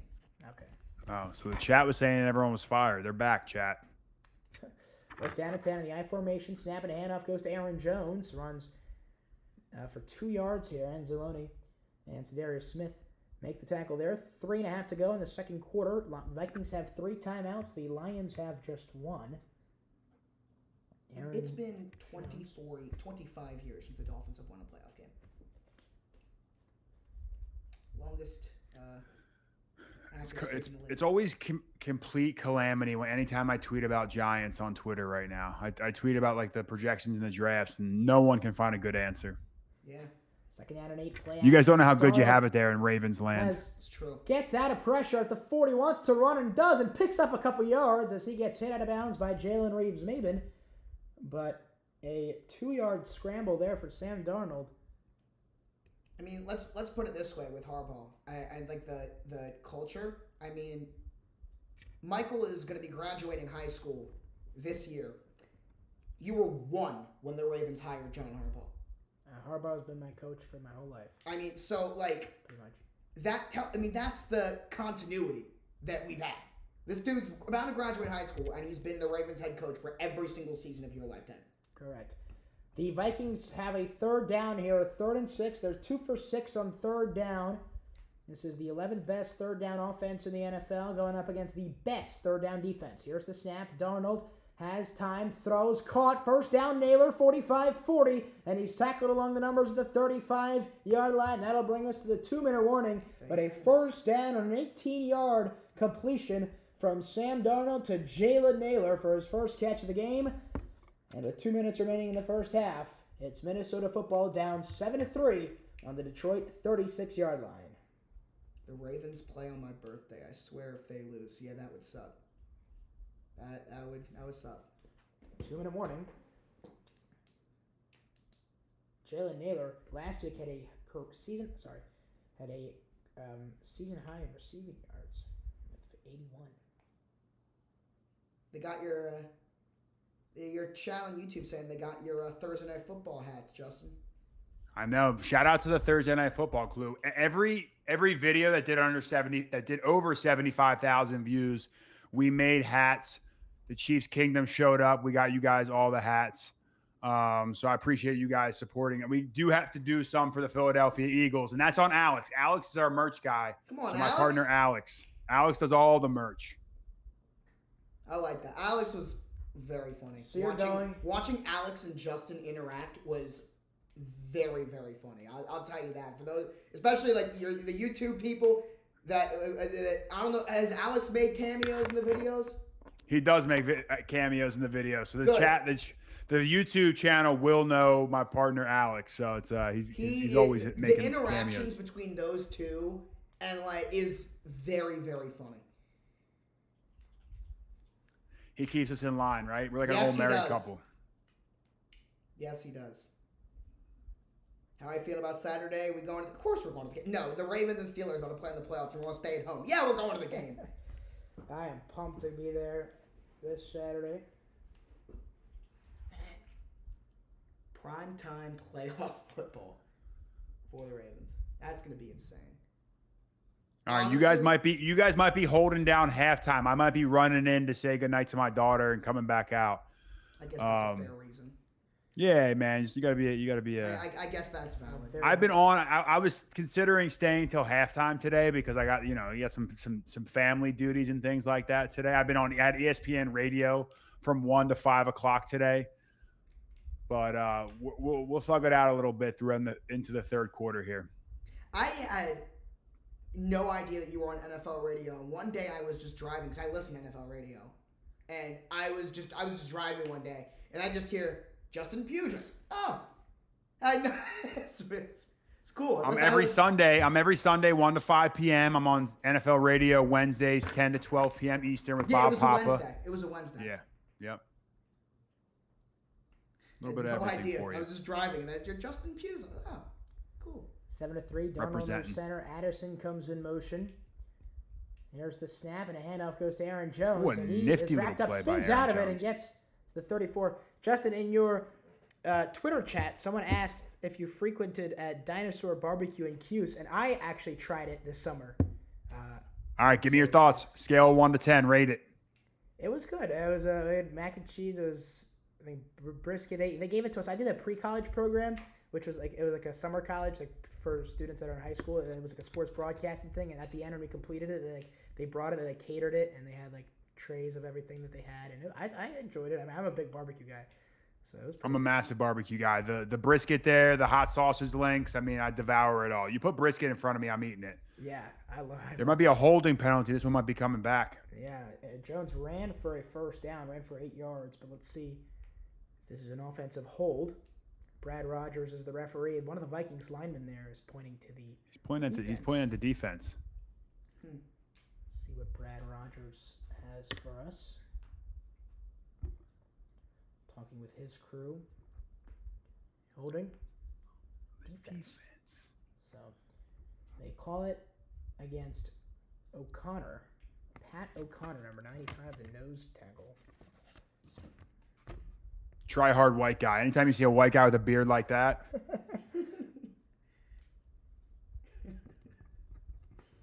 that's typically how most of white defensive linemen make it in the NFL. They're just try hard white guys. O'Connor won the Super Bowl with the Bucks in 2020, and this is his second stint in Detroit. So the Vikings move up to the 18-yard line and have a first down and 10. Donald on the right hash brings Aaron Jones to his right. Two receivers split left. Jalen Naylor, lone man to the right. Play clock running down. Donald takes the snap, hands it off to Aaron Jones, and he runs for 1 yard. And he gets tackled there by DJ Reader. Who gets ball at half, Michael? Minnesota? Yes. So they could potentially double up here. Wait. If they play their cards right, which is why I assume they're going to wind some clock. And that's what Oh, they're yeah. doing. Minnesota does, yeah. And the You could really Lions- flip this game on its head if you could get a touchdown here and then come out and get points going into half and coming out of the half. Yeah. Checks it down, caught by Jones, and now maybe they'll use their first timeout before the third down, and because they're not hurrying up, and they're not using a timeout though, which is interesting. 3rd down and 6. The Lions only have one they're timeout. not. Oh, you meant Detroit not using one? No, I meant Minnesota not using. No, Minnesota's smart not using one. You got to keep the clock moving. You got to make sure Detroit gets no time. Yeah, but you also got to make sure you. I don't know if I'm loving that. Like, let's leave some time. There they go. They called it Now now. they call with 28 seconds. Interesting. So they let about 10 seconds there go off the clock. It's going to be 3rd down and 5 for the Vikings on the Detroit 13-yard line. I think our mics are on. Someone in our Twitch chat. I think we're good. You got to make sure you're always next to it. That could be it. Could be it. Hello. Are we sounding quiet still? Mr. No, Beast I 900, 9. I think we're good. All right. 28 seconds to go in the first half. Lions up on the Vikings 7-3. And it's a 3rd down and 6. The Vikings get the ball to start the second half. They're on the Detroit 14-yard line. 13-yard line. Donald in the gun. Jones to his left. Hawkinson lone man to the left. 3 receivers right. Donald will take the snap, and if it's a 4-man rush, they get to him. He throws incomplete. He was looking for Naylor, and now they're going to kick with Reichard. Trying to make this a 1-point game, and there's 24 seconds to go in the first half. And see, there's the downside of taking that timeout, Justin. Yeah, exactly. Left guard got beat right now. It's hard to win when your left guard's getting beat and you have pressure in your face instantaneously. Yeah, that was Pascal who got to him. Josh Pascal. Now Will Reichard, who's hit from 25, will attempt a 31-yarder. So another chip shot here. He for barely Detroit. hit from 25 last time. I saw a thing today that the Saints are very interested in Aaron Here's the Glenn. snap, ball put down, 31-yard field goal on its way, and good. Will Reichard, the NCAA all-time career point leader, has all the points for the Vikings. As it is 7-6, the Lions lead. 20 seconds to go in the first half. Did you see that about Aaron Glenn potentially going to New Orleans? Apparently, there's a lot of it sounds like Aaron Glenn of the Saints is a very strong possibility. Well, and he played there too, so I think that's Right. part of that. Forgot about that. You're right. I gotta give a shout out to whoever made this fidget, Michael. I love this. I've been using this all game. This has been awesome. ADHD people understand a good fidget is a lifesaver. Whoever made this did a good job because I break fidgets very easily. So the fact that this thing been using it all game, haven't broken it. Shout out to these people. Shout out to the fidget world. Yes, we are fun in motion toys. I'm reading right here. It's on here. Fidget World are good people. Look at that diamond chain that one of many that Justin Jefferson has on. I think he said it was like $1 million in change. And last week they showed him putting it into his pants and just keep it. Imagine just throwing $1 million worth of jewelry into your pants. It's a dumb thought, but does that not like weigh him down at all, or is it not that heavy? Yeah, but he's used to it. Yeah, it's true. Line whoa, tries whoa, kick. whoa. That'll bounce out of They're bounds. going to get it to the 40. And now the You line's had gonna one get to the job. 40. You're going to get the ball at the 40-yard line now. 20 seconds. See, that's why you got to waste more time, Mike. Hey, hold on. You were on board with that timeout. Yeah, too. see? The short guy's right every once in a while. All right. So now the Lions are going to have, they're going to get the ball on the 40-yard line. They have 20 seconds. They have one timeout. Minnesota gets the ball to start the second half. Lions in those blue helmets, black jerseys, blue pants with black pants, blue numbers. They do look good, Michael. On the white outline. Tim Patrick, lone receiver left. Goff takes the snap on the right hash mark. A three-man rush. Goff throws over the middle. That is caught. And they're out gonna of run bounds that. to the 41-yard line goes Amon-Ra St. Brown. A gain of 19. And he just did what Jefferson did earlier, the same first down celebration. And they flipped Well, the everyone's field, been doing it. I think 140 it's to the other Cam one. Ward. The Cam Ward. Oh, you do that's this. right. That's right. Yeah, Isaiah But I actually don't Simmons know did what it means, so maybe I should be careful doing it on a live stream. it. Yeah, I don't know what it means either, but it's cool. First down and Does 10, anyone trying to- does anyone out there know what it means? What's the celebration? I know like Cam Ward in Miami was doing it. trying to Someone get will into give us Jake something here. Bates range here. Khalif Raymond motions to the left side. Gibbs is in the game. Play clock's at 5. Game clock's at 15, Nonchalant but is it's what stopped. it means. Here's the snap. Goff with a four-man rush throws. Caught by St. Brown. Gets to the 31-yard line. Bang a timeout. And now they're going to let the clock run down and call that timeout to end the half. And Jake Bates, who, by the way, in his first year as a Lion, has the most points in Detroit single-season history. That's pretty good first year. Yeah, his career long is 58. He hit from 57 last week. This one's going to be from 48. They really put a hit out on Jake Bates last week when they put that picture of him rolling out his quad Yes. on camera or whatever it was. They really like put a bad meme of him. Yeah, he got caught in a very bad situation. Michael looked at me. He has no idea what we're talking about. No clue. Trust me. Trust me. It's I will. yeah. Hogan Hatton is the rookie long snapper. Jack Fox is going to hold for Jake Bates here. With 2 seconds remaining in the first half, this will end the half. Lions trying to extend the lead they have now, which is 1. They're looking to make it 4. The Vikings start with the football to begin the second half. This is a 48-yard field goal. Bates will do this from the It's right been a fun game, man. hash mark. It's not been a high score, but it's Yes, been it very has. entertaining. I've enjoyed it. Yeah, this regular season finale in 2024, and the Vikings are going to use their final timeout because sorry, Can't take them with they're going to you. use their second timeout because why not? I was about to suggest that actually. Yeah. People in the chat talking about jewelry, man. They're like, they wish people would spend their money on other things. I mean, look, some guys like jewelry. Did you ever wear any jewelry for the games? I got a chain on. Did you wear it like during the games though? Yeah, this is my Justin Jefferson moment right now, There you go, live there you on go. stream. I got the chain on. There you Got go. some dog tags. My wife just got me my daughter's thumbprint on that's a cool. little That's very nice. Here's the 48-yard field goal attempt from the right hash mark for Jake Bates, the first-year kicker. There's the snap from Hatton. Fox puts it down. Kick is on its way, and that is good. A perfect kick from 48 yards, and it is 10-6 after 30 in Detroit. The Lions lead. The Vikings get the ball to start the second half here. And Jack Fox connects, and that'll do it for the first half. We only have one half of football left in what's been a regular season that has just flew by. It always does. Wow, this is the last half of the regular season. Yeah. Yeah. Crazy. Look at us. Who would have thought? All right, we got to break down some of these games. I'm going to run real quick. I'm going to go do a little good night to my daughter, and I'll be right back here, people. Okay.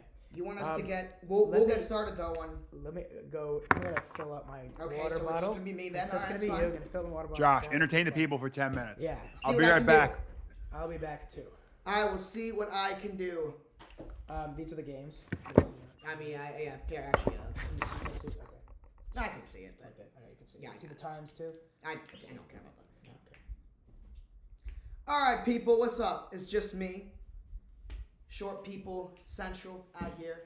But how we doing? Chats, plural. We got YouTube, TikTok, not TikTok, YouTube, Twitch, Twitter, all of the above. But yeah, what's up, everybody? How we doing? We got Wild Card Weekend Chargers. Texans is going to be a very, very interesting game. What's up, John? Because the Texans have had such a disappointing year, but we know about we know about the talent they had coming into the year, but I mean, it hasn't been there all year. I don't expect it to suddenly miraculously show up now that we get to the playoffs. So that should be interesting. Who's got it better than us? We'll find out. Speaking of who's got it better than us, how about the Ravens and the Steelers in Wild Card Weekend? Man, I'm nervous for it though. I am nervous because it is that Mike Tomlin voodoo magic and Steelers, what they do. You know, I mean, the Ravens are the better team, but the Ravens are always the better team, and we still happen to lose to them all the time. So I'm very worried, but I think we get things done. Broncos, Bills, Buffalo, just don't blow it. Honestly, I don't have too much thoughts on that. Score prediction for the Ravens. I mean, it's Ravens Steelers, so I'm automatically gonna think like 16-13. But here's a stat for you. Now through the regular season, when the Baltimore Ravens score, here's a stat for you guys. When the Ravens score 25 points or more this season, they are 12-0.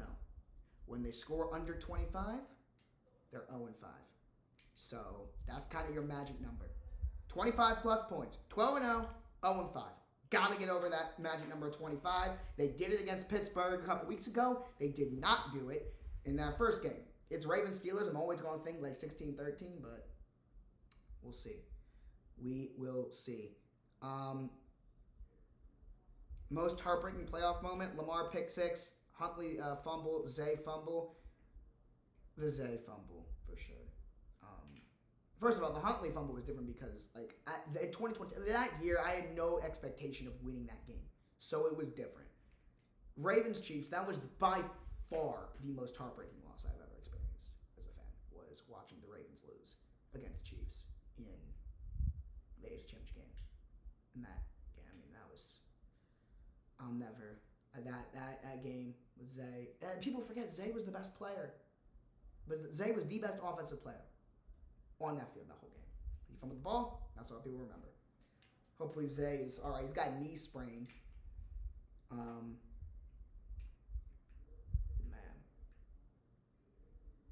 you a Chiefs fan? Yeah, it's not a fun experience for me. Not a fun experience. We got Packers-Eagles is going to be a really interesting game as well. I think on the NFC side of things, Packers-Eagles is definitely Commanders-Bucks is interesting as well. I could see that game going either way. A Vikings-Rams game would be fun. Lions-Rams. Actually, that's a great matchup regardless. You get Vikings-Rams is a great game. And then, on the other hand, you get a rematch of what we had last year. Stafford versus Goff, Lions-Rams in the playoffs. That could be really, really interesting. Jordan Love sounds like it's fine, though. They said he could have came back into the game. They held out precautionary measure type of a thing. It sounds like he's going to be good to go. Opinion on Eagles versus Packers. I think Philly should get it done, but Green Bay is an interesting team. Like they're well coached. Yeah, I could see it going either way for sure. Michael is back. You want to switch here for a little while? I'll take a little. What are you gonna do? I don't know. Like take a lap. A lap around where? Your house. Downstairs? Yes. We gotta figure out what games we're calling too. Here, let's do that real quick.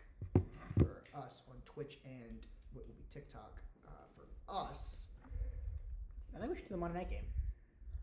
Okay. I think we should do Rams versus the loser of How this. about Packers, Eagles, Commanders, Bucks? Which one? Pick one.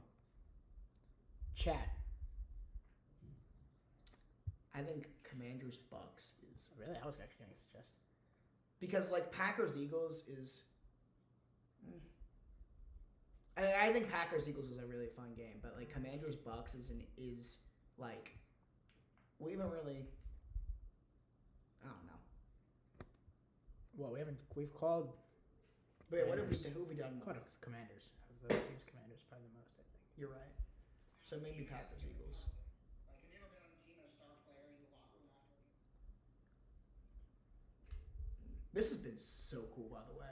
Yeah. Like this game, having like Justin in on this, and like it's been a very cool stream. We're going to be doing this more often, and we're going to get it set up going forward. But it's been awesome. Justin's an awesome guy too. I think you guys have definitely seen that. Like it's been very cool to be a part of this.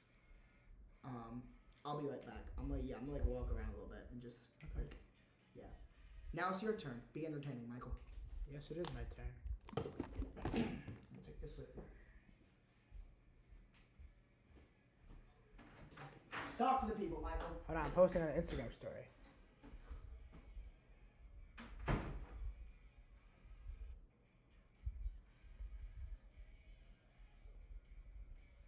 All right.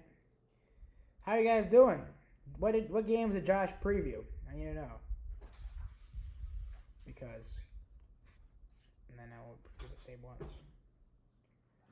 Oh, we got Justin back. Hello. Josh has gone to take a break, as I did. I had 2 chicken nuggets, and I filled up my water. My mom made warmed up, I guess, dino chicken nuggets. I have a 9-year-old brother, so those are probably for him. But I was hungry, so I just had. Man, I have a 1-year-old daughter. Yeah. You 2 young bucks over there. You guys know how the internet works, though. Yes. See, today Michael was figuring out all this stuff out for the group. No one had any idea what we were doing. This is our first time not using StreamYard to call a game. We're using Streamlabs today. So it's interesting. Well, actually, you know what? If you're doing a playoff game with us, Josh and I were talking about the games we wanted to call next week. Are you going to Packers-Eagles? I haven't decided on if I'm going to go to a game next week because here's my issue. I was planning on going to a Bills game. Mm-hmm. I need to go to a game on Saturday because I work with ESPN on Sunday. Yeah. So it's a major issue for me there. I've got a spot for you on Saturday night. Come So you down do. here. Back in Baltimore. Yeah. Come down here. I have done the Ravens already. I really wanted to go check out Bills Mafia. That was one of my. Sure. So here's the thing. Who? Come in. I guess is all to be determined. You want to go through these wild card games as we kind of go through halftime here? Yeah, let's talk about the Packers. Well, the reason I actually brought up is because if we're gonna do the next game with you, if we're gonna call the game with you, I think we should decide maybe sooner than later which one, so we can start to advertise that. Yeah. You know. Actually, We'll have to figure it out.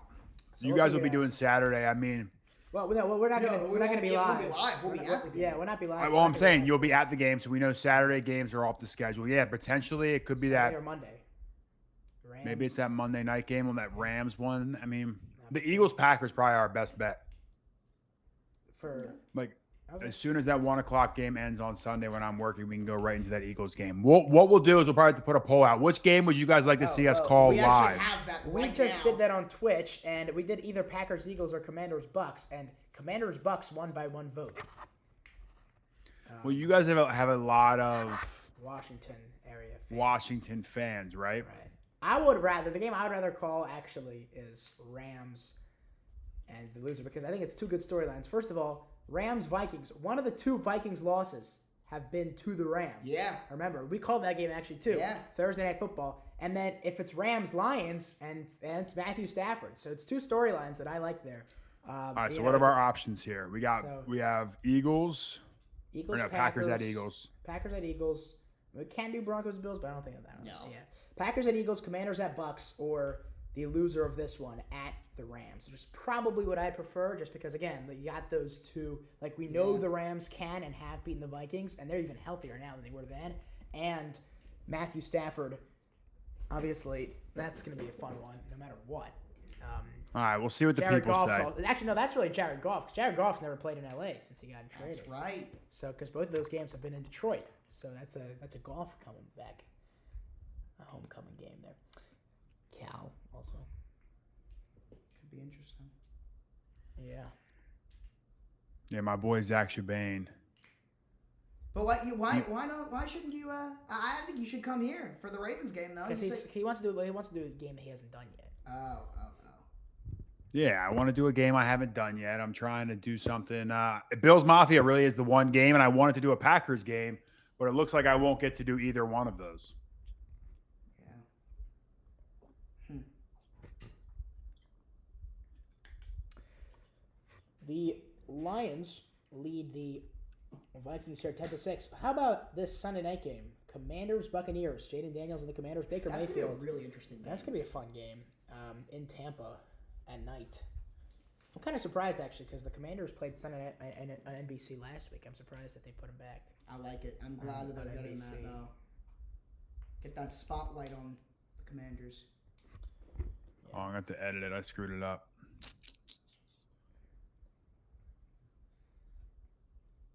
I did the 5 seed at the Bucks. Damn. All right. Well, no one was calling that one anyways.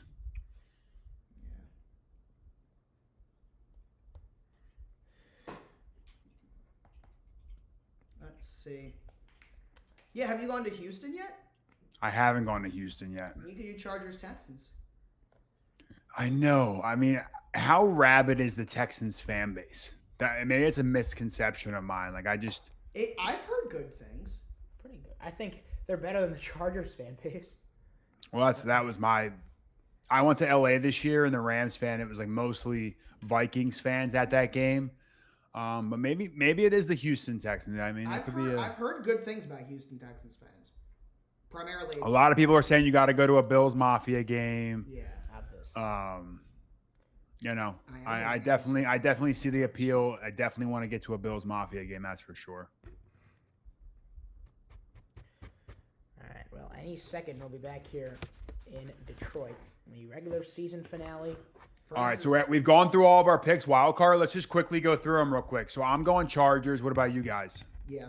Well, yeah. Josh and I do a kickoff show. It doesn't mean that this is like a primary. Like, I mean, Michael, we know our Okay, opinions let's will look at the change kickoff throughout show. the weeks. Okay, fine. Let's go right now. Rapid fire. Chargers Texans. Justin. You can go more in depth. Just give me your rapid fire picks. Chargers. Yeah. Chargers. We're all going Ravens. Yeah, we're all going Ravens. I think we're all going Bills, but I think that game could be a close game. We're all going Bills. It shouldn't be. Packers Eagles is very interesting. I think if the Eagles were the 6, I think I would have picked them to go all the way to the Super Bowl, but they did not get there, and they didn't look very good today. I'm taking the Eagles. I'm taking the Eagles also, but there's only one number 7 seed in NFL history who's ever won a playoff game. And it was the Green Bay Packers last year, so who knows? But I'm also gonna go Eagles in this one. I think Eagles are built for a run here. All right, Commanders, Buccaneers. I'm taking Washington. It'll be tough. I'm going the Buccaneers in this one. Washington has not won a playoff game since 2005. Actually, you know what? Screw that. I'm going the Commanders. I got too many friends on the Commanders, man. I got Zach Ertz, one of my good friends, Cliff Kingsbury, my former offensive line coach Bobby Johnson's there. I got to go Commanders. I have too much family down there. I am nervous though. The Bucs can run the ball, and that always is good in the playoffs. Bucky Irving, my guy. I love Bucky And then Irving. maybe after this game ends, we'll be able to talk a bit about the loser of this one going to LA. There we go. Maybe you should go to Tampa. No, you're not considering that, Justin? Maybe Tampa. Maybe Tampa's a game to go to.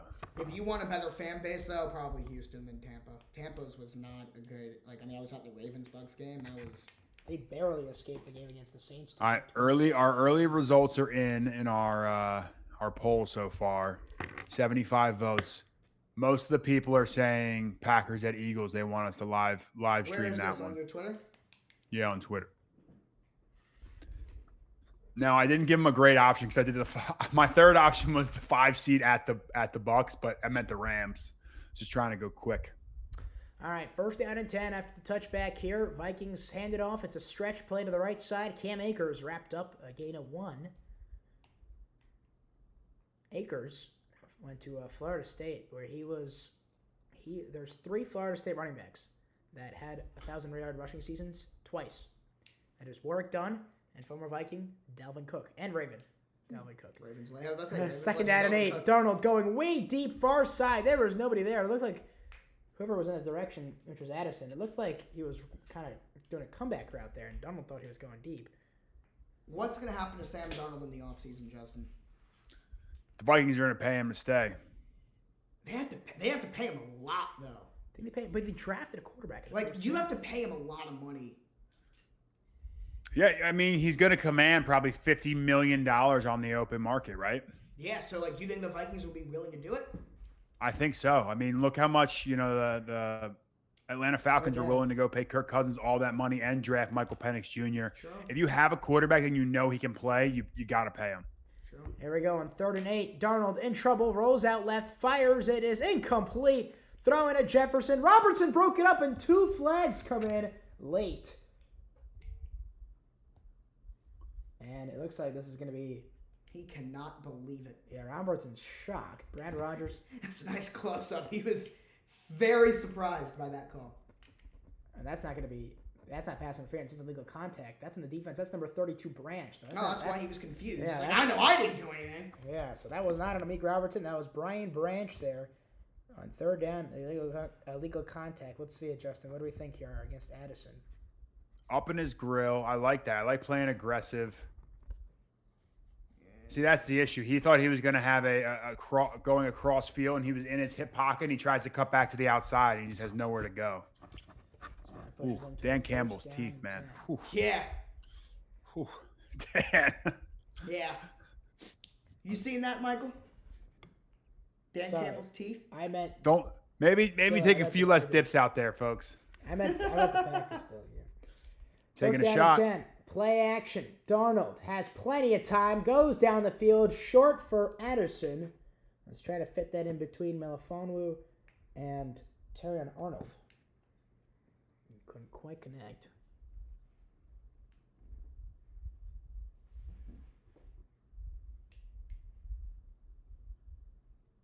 This is a huge drive though for Minnesota. I mean, they would get to get into the end zone here. They're starting out the drive, and here is Aaron Jones coming out of the locker room late. It looks like if you look at his right arm, it looks like he was getting an IV. If you look at his right arm, he's got some. Like I've gotten IVs at halftime a bunch of times, and sometimes they take a little bit longer.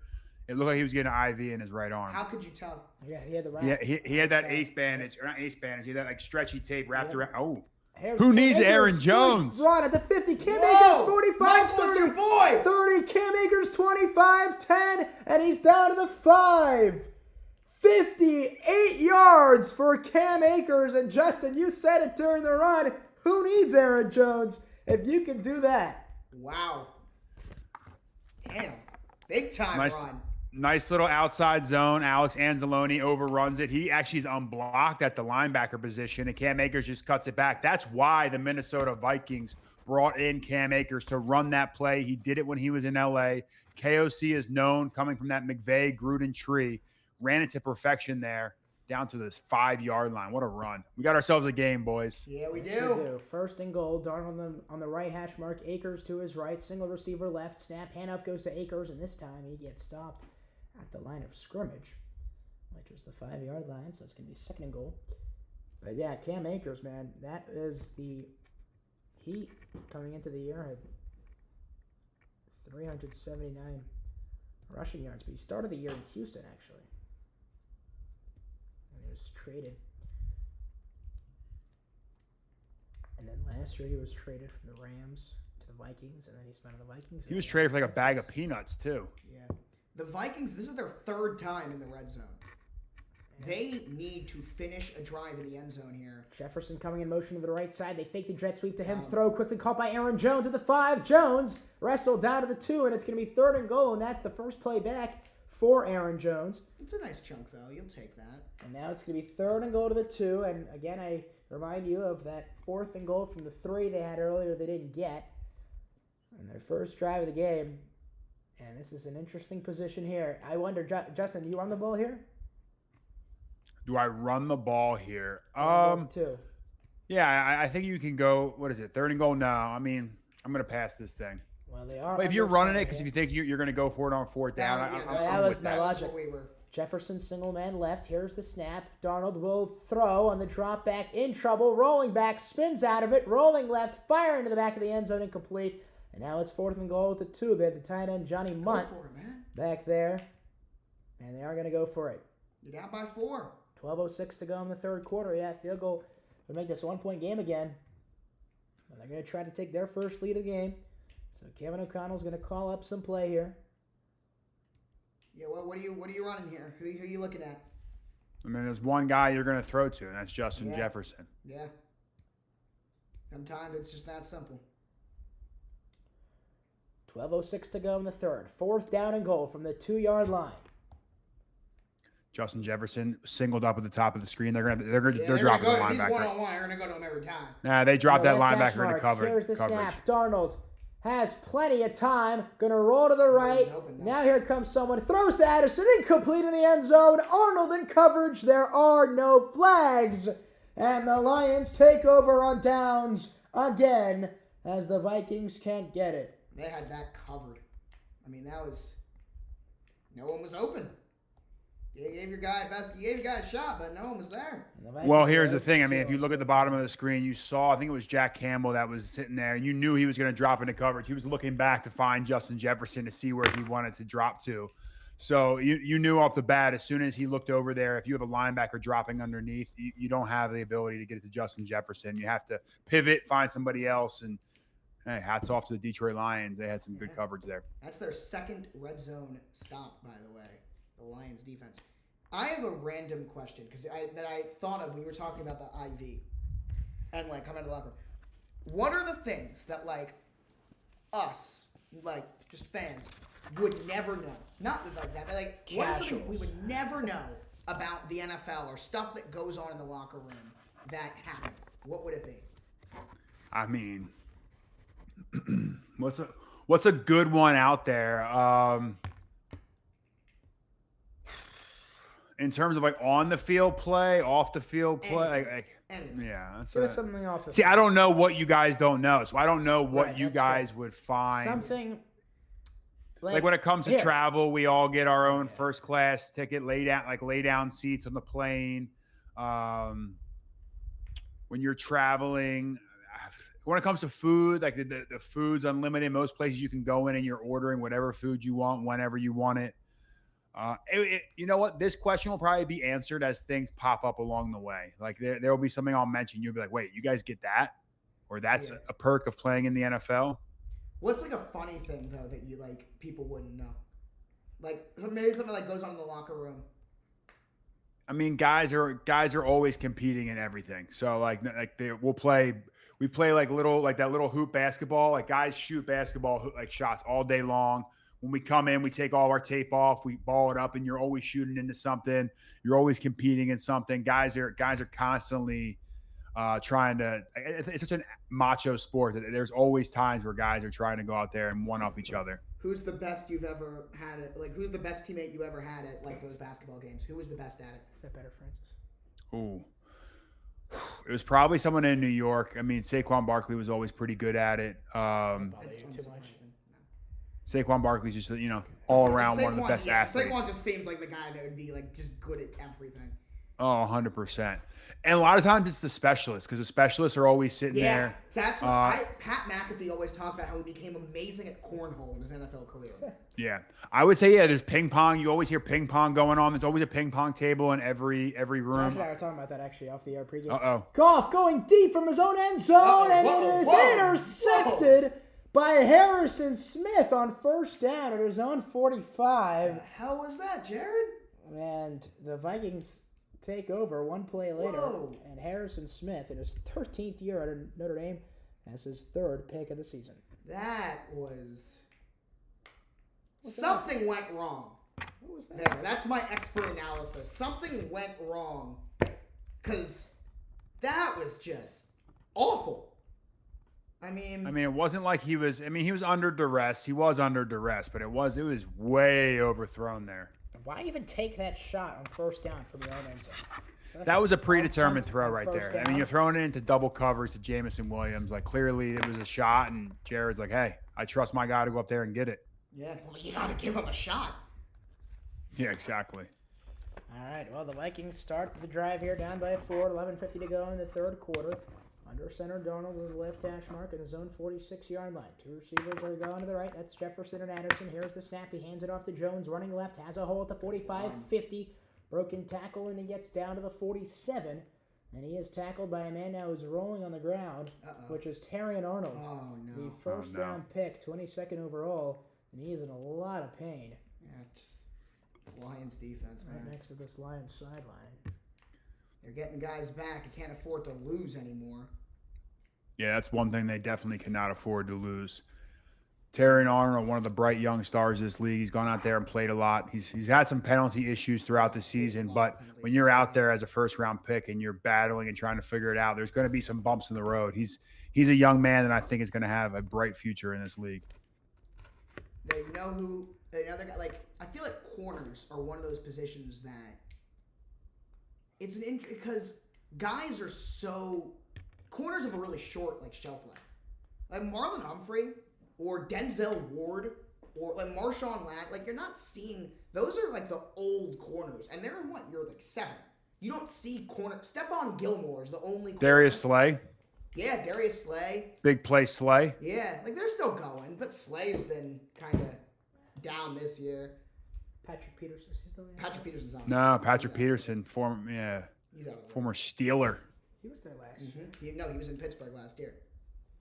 Did you and him intersect in Arizona, or is he? Yeah, I was with Patrick in Arizona. I'm not sure if he was. He played with Suggs also. I did play with T Sizzle. Hall of Fame finalist. So you think he should be a first ballot Hall of Famer, Justin? Yeah, T Sizzle. Come on now, T Sizzle's a first ballot Hall of Famer. Or are we talking about Now the question is, for all my New York Giants folks out there, is Eli getting in this first time around? Should or shouldn't doesn't matter. He will. I'll tell you that right now. Whether you think He's he 100% getting in, and he deserves it. 2-time Super Bowl champion. Yeah, it's just the only thing is that there are. You look at that finalist list, and you got to pick 5.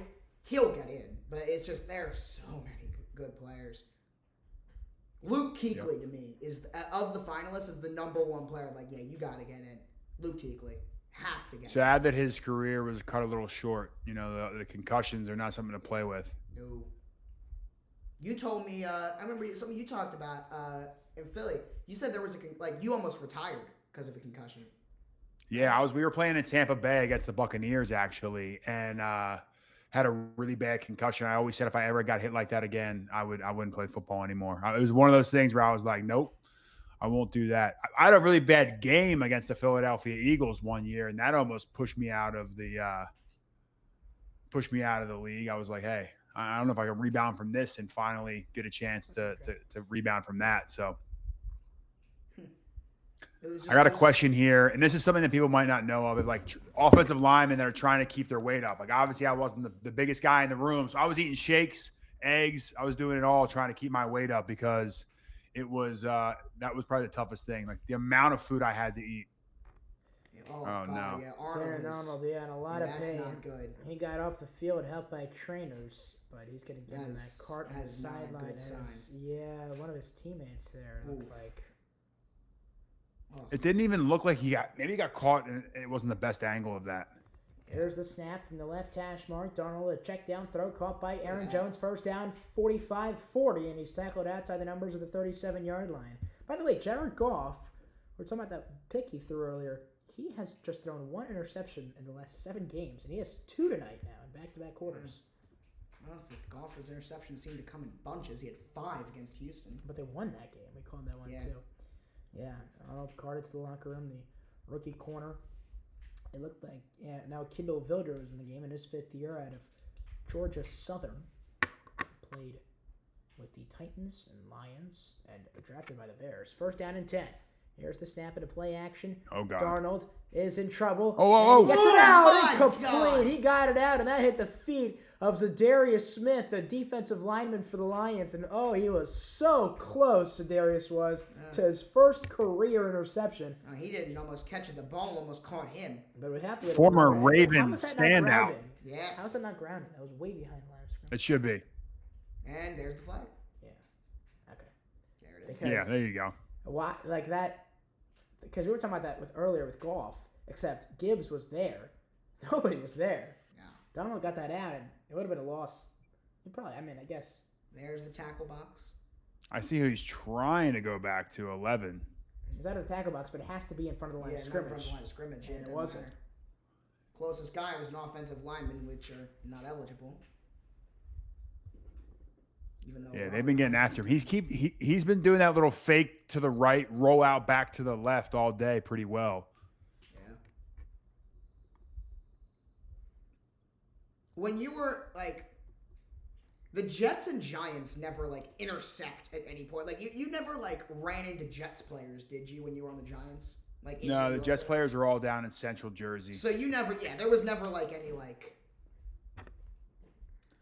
No, Second no, and I never really 24. interacted with the Jets players too much. Just because in season we're so far apart from one Darnold another. going deep. Jefferson's there, and one of the lines. Robertson, yeah. Yeah, Robertson I wanna fell see a down. replay of that. Did he just cross him up? How did Robertson end up on the ground there?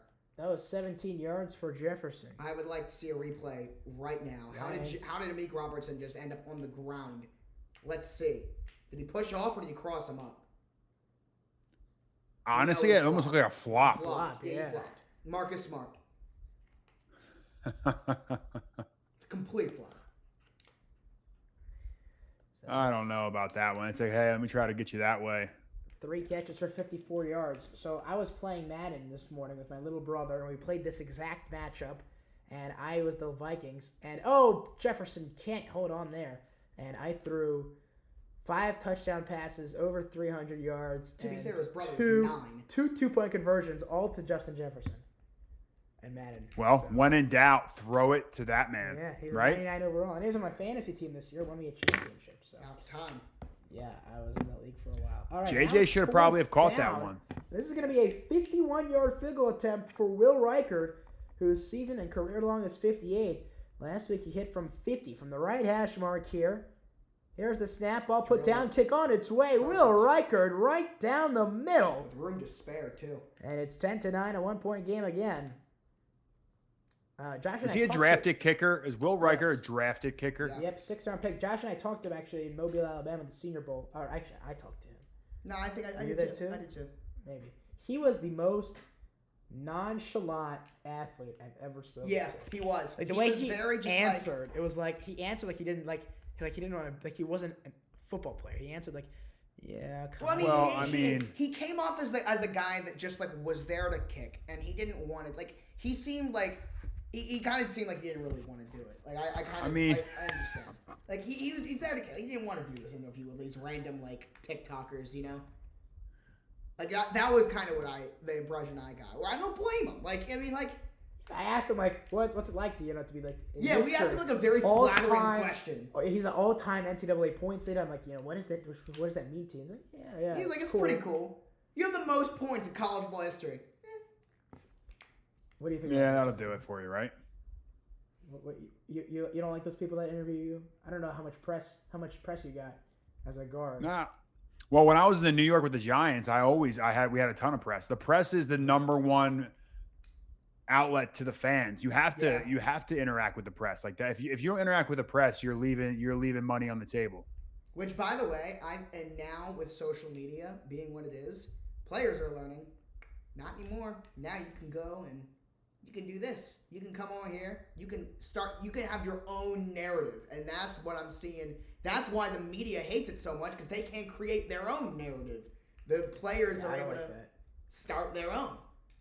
Because they was like, no, this is Well, that's part of what I did this year or 2 years ago when I went back and played for the New York Giants, controlling my own narrative, controlling what I was able to do. So it definitely is something that a lot of players are looking at right now, because players mixed with the content creation, what you guys do, definitely leads to a lot of success. Yeah. humanizes This is- them too. Like, you know, there's also that aspect where it's like, like everyone knows they're real people, but then you don't hear them. Like, you don't get to experience like you're sitting here and you're like hanging out with us for 3 hours. You get to know like, no, he's a real like. It's Well, cool. that's why I'm doing this to begin with. If we never Yeah, ran into each yeah. other in the parking lot of the Baltimore Ravens game, more people stopped Josh than stopped me That walking was down so the street. crazy. So I actually felt that way too with, I can't remember if it was Jason or Devin. It was one of the McCourty twins, and I was this was last year. I was with Westwood One last season. I was a runner for them, so I was like helping them out in the booth for national radio, and it was Tom McCarthy was the voice of the Phillies, was the play-by-play guy, and I think it was Jason McCourty who was the analyst. And I was like in the front of the booth, and I was like talking to Jason McCourty, and someone came up to the booth and asked for a picture. And my producer was like, get back, he wants a picture. And I go like, or the producer, and I go like, no, I think he's asking for a picture with me. He was, and I go like, I took the picture with him, and he was like, it came up like from the stands. And then I go like, do you know who this is? And he goes, no. And I go, this is Jason McCourty, he's a multi-time Super Bowl champion. He's like, no. I was like, how does that happen? Well, But you that's guys, not you how guys that's dominate supposed to work. that. I mean, no, it's changing though, man. I mean, that's exactly how it's supposed to work. Where there's, you guys have that generation, that younger generation of fan bases that this is how they consume their media, and this is something that's definitely unique. Play Jameer action. Here's a Gibbs, throw. get loose. Jameer Gibbs has a lot of room. Sorry, yeah. First down.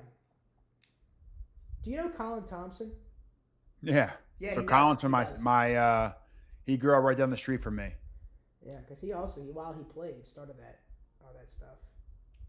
Yeah, Not for long media, Not for right? long, yeah, not for long. Yeah. Second down and 1. Jared Goff as Jameer Gibbs to his left side. Shout out Jack Connell as well. Yeah, Goff is 14 for 19 for 124 yards and 2 picks. This is a handoff to Jameer Gibbs running left on second and 1. And now Panay Sewell kind of picked him up and pushed him forward and gave him that first down shove. In a 2. And moves the chains to their own 41. Falele did that with Lamar the other day, where he literally just picked him up and just moved him a solid 3 extra yards down the field. Pro Bowl. First down and 10 and a 3-step drop and a quick throw left side caught by Laporta, who gets out of bounds after 7 yards. That was that vet Harrison Smith who had a interception on the last drive, who made a tackle, and it's going to be second down and 3 on the Detroit 48. 8:51 to go in the third, and the clock is stopped, and there's an injured defensive lineman. That's Harrison Phillips. We were talking about him earlier. He's in a contract year. The Vikings defensive lineman. Eye poke. Oof. Oh yeah, that's gotta be terrible. Stuff like that. How often does stuff like that happen? In like Oh, games, remember? last year was the first time I've gotten poked in the eye in my career, and I just got real close to having my eye socket broken. But I had a black eye. I got poked in practice. I had to wear a visor, but I absolutely hate wearing a visor. I like having the air and being able to kind of feel free in the helmet. It was awful. You know the Orlando Brown story, senior? No. Really? Yeah, I'm surprised. The offensive lineman. Yeah, I'm very surprised I didn't remember this. Yeah. So Orlando Brown Senior, Zeus's dad. Well, actually, Zeus. Zeus. Yeah, Zeus. But when he was playing for the Browns, the ref he was holding, the ref threw a flag, yeah. and it hit him in the eye, and it nearly blinded him. I didn't know that was senior. Yeah, That's probably why Junior wears the visor, right? yeah, that's a good point. Yeah, Andrew Van Ginkel, best theme song of all time. You guys have heard the Van Ginkel, the Andrew Van Ginkel. It's amazing. Love it. He Michael knows that's been one of my favorite players for a long time. Yeah. He was a quarterback and a DB in high school. Here comes Van Ginkel off the edge. Quick throw back to Jamison Williams, and he's wrapped up Byron Murphy with a hard hit there for a tackle for loss. That's his 6th TFL of the season. Pretty good for a corner. 6 TFLs. Second and 20, yeah. Well, that's why it's a significant stat. Yeah. See, he has the same amount of interceptions as he does tackles for loss. Yeah, he's the first. That's a real deal right there for Byron Murphy. He is the. He was a great player for us in Arizona too. He was the first pick in the second round, right? Yeah, out of Washington. Yeah, that's right. And he's the first Viking corner. That's what I was trying to get at. With 6 interceptions since Jimmy Hitchcock in 1998. Good old Jimmy Hitchcock. There's a flag. That's a stat we didn't know we were gonna pull out right there. That's the beauty of the charts. Yeah, that's what I'm saying. All right, so I'm gonna give my little State of the Union maybe of the Giants a little bit later. Someone just asked about it in my chat. They said they want to know what we feel about the Giants moving into 2025. Let's wait until there's a little break in the action. Next commercial break, we'll talk through my Giants feelings. I haven't given my favorite note yet. If Johnny Munt does something, then you get my Johnny Munt does something. You have something to say about Johnny? Yeah. I think My favorite regardless, note at here is some about point Johnny during the game, we need to hear about your Johnny Munt note, Michael. Second down and 19. I got a good Van Ginkel one, too. Well, kind of. Goff throwing deep. Caught by Laporta. At the 42, he's going to be short of You the. know what, Michael? That's a tight end. They're Let's down, hear about Johnny. tackled by Andrew Van Ginkel, who at Wisconsin was an Oh, go ahead. agricultural business management degree. I'm sorry. What? Agricultural business management. That's a mouthful. Of Justin, what was major. your degree at Q? Finance. Which school was that in? Whitman School of Management. Yeah. I applied to Newhouse. That's where I've always wanted to go to. Yeah, of course you applied to Newhouse. That's you're a smart man. Well, Newhouse has been the dream since I was like 9 years old. Jameson Williams motions to the right side. Here's the snap. Goff throws deep over the middle of the field. Caught, and that's a first down. Amon-Ra St. Brown gets it to the numbers of the 30, and then he does that celebration again. The nonchalant. 12 yards, yes, the nonchalant. There you go. Well, there's the one thing, too, that I'll say. It's like when in doubt, find Amon-Ra St. Brown. What's a great throw by Jared Goff right there, finding Amon-Ra, who's had tight coverage by Byron Murphy. He just can't stop a great catch. Yep. Goff throws quickly, caught by Jameson Williams, who's trying to get around that Vikings defense, and then Van Ginkel wraps him up. Yeah, St. Brown, 4 catches on 4 targets for 65. And Laporta also 5 catches on 5 targets for 45.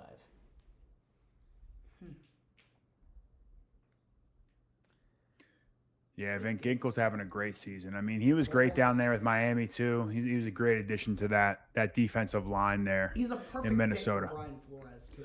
Well, that's what you need. Brian Flores is running that smoke and mirror style, so he doesn't need like that shut down defensive end. Like, I mean, you obviously would take Myles Garrett in a heartbeat, but he can win with guys that are playing his system and his scheme and being where they're supposed to be when they're supposed to be there. But then you got Bernard, who is a really good pass rusher. He's not Myles Garrett, but Yeah, but you're not putting him into the top 5 or top 10 in the NFL. It's going to be a 3rd and 1. Lions just ran a ball with an extra lineman there. Yeah, Van Ginkel, he was good with Flores in Miami, but this year, career highs in tackles, tackle for losses, sacks, picks. I mean, he's been incredible. He's got 3 multi-sack games this year. Yeah. And he's got 2 pick sixes. That's pretty crazy. Van Third Ginkel's down got 2 inches, pick yeah. sixes. Would you look at that? Yeah. Can you guess how many he has in his career? 2. 3, actually. What do they call here? No, they're just replay assist first down. Replay assist. Best thing the NFL has done in so long is replay assist. But why do they like choose when to use it? That doesn't make sense to me. It's when they hear it, like they get New York buzzed in. Sure, brother. Just says. No, I don't think that's New York. That's not. Yeah, that was a clear first down. I believe it's stadium replay now. I thought it was New York. There's a replay booth in the stadium. That's true. Might be. 10th play of the drive coming up for the Lions. It's a 1st down and 10. Gibbs is behind Goff here under center. Here's the snap, and This is the exact drive and he gets 3 yards. the Detroit Lions needed in this one. Yep. I mean, you have Jahmyr Gibbs eating up clock. It's going to be over a 6-7 minute drive here. Give the defense a little bit of time to rest. This is exactly what the doctor ordered for the Detroit Lions. Yep, but you got to finish it now. And Van Ginkel got the tackle there, too. He's got a game-high 7 tackles. Gibbs has 16 carries, 55 yards, and they broke that 25-yard touchdown in the first quarter, which is the only touchdown so far for either team today. 2nd down and 7. Lions have the ball on the Vikings' 15-yard line. Under center, Goff on the right hash mark. Gibbs is in the game. Brock Wright in motion. Fake the pitch to Gibbs. Quick screen to the right side, caught by St. Brown. And he gets to the 12-yard line, tackle right on the numbers. That's going to be 3rd and 4. Do you consider, again, I ask you because, I'd imagine they go for it. Do you consider running the ball here? Yeah. I mean, the way I'm looking at it is like they've run this play hook and ladder to Penny Sewell in situations like this where Do he you think runs that's down what there. That was? No, that's not what it was. But like that play is set up for the Penny Sewell hook and ladder next time around. If they run it here, they're going to go for it on 4th. Williams to the right. Gibbs is the back. Under center, Goff, snap. Handoff goes to Gibbs, and he dives forward, and he's going to be exactly short. what you wanted, though. In terms of like a third, getting easier for 4, like that's the perfect amount. Now you can feel comfortable going for it. Yep, that's going to be 4th and 2 on the Minnesota 10 with 3 minutes to go in the third quarter, and that clock keeps ticking. We still got plenty of time. We still got a full quarter. That's left in my this regular thought too. A season. little bit. It's like, come on now. You go up 4 and you make it. You have to score a touchdown. The defense has been playing well, but I think he's just getting it in the mindset of his offense, like, hey, we're going for it every time unless we have to kick a field goal. Detroit is 1 for 2 on 4th down, and they had that incompletion earlier. On the left hash mark, Goff in the gun. Gibbs to his right. Brock Wright coming in motion. Here's the snap. Goff, Gibbs. quick throw, caught by Jahmyr Gibbs, and he scores! Touchdown, Lions! 10-yard touchdown reception, and Jahmyr Gibbs has run it in and now caught one for both touchdowns in this game, and the Lions complete their 13-play, 70-yard drive in 7 minutes and 25 seconds. That was, you talked about it earlier, Justin. That was a perfect drive as I'm getting distracted by the weather radar above our screen, but the winter storm. That's a whole lot of snow. I mean, this isn't the most sound protection I've ever seen run in my life. They didn't block the 2 end men on the line of scrimmage there. They squeezed down. Van Ginkel was dropping in covers to block Jahmyr Gibbs. They left the D tackle unblocked, but luckily Gibbs was able to beat Van Ginkel on a choice route before the D tackle could get home. Sometimes, a good offensive play. Jonathan Buller had a chance at it, but Jahmyr Gibbs is too quick and beats Van Ginkel for the touchdown. And Bates hits an extra point, and just like that, it's an 8-point game with 2:30 to go in the third quarter. Okay, that actually reminds me. I have had this thought for a long time. Why don't you go for 2 in that situation? You get the 2-point conversion, you're up by 9. That's what the Bears, that happened today. That was. I've been thinking this. Yeah, that was why I brought it up, because today someone finally, I've been thinking about this for years. No, they did that. They ran this. There was recently something that happened. No, I know, but I'm saying I found this thought, and but the reason why I brought it up today is because someone did it. No, it's because the Bears, remember, this is interesting. The Bears went for it, didn't get it, got a defensive penalty, got it under the 1, and instead of going for it again, decided to kick from there, make it an 8-point game. Right. The Ravens did it on Monday Night Football against the Chargers a couple weeks ago. In that situation, because if you don't get what are the odds of scoring a touchdown and just having to kick the extra point versus getting a touchdown and getting a 2-point conversion?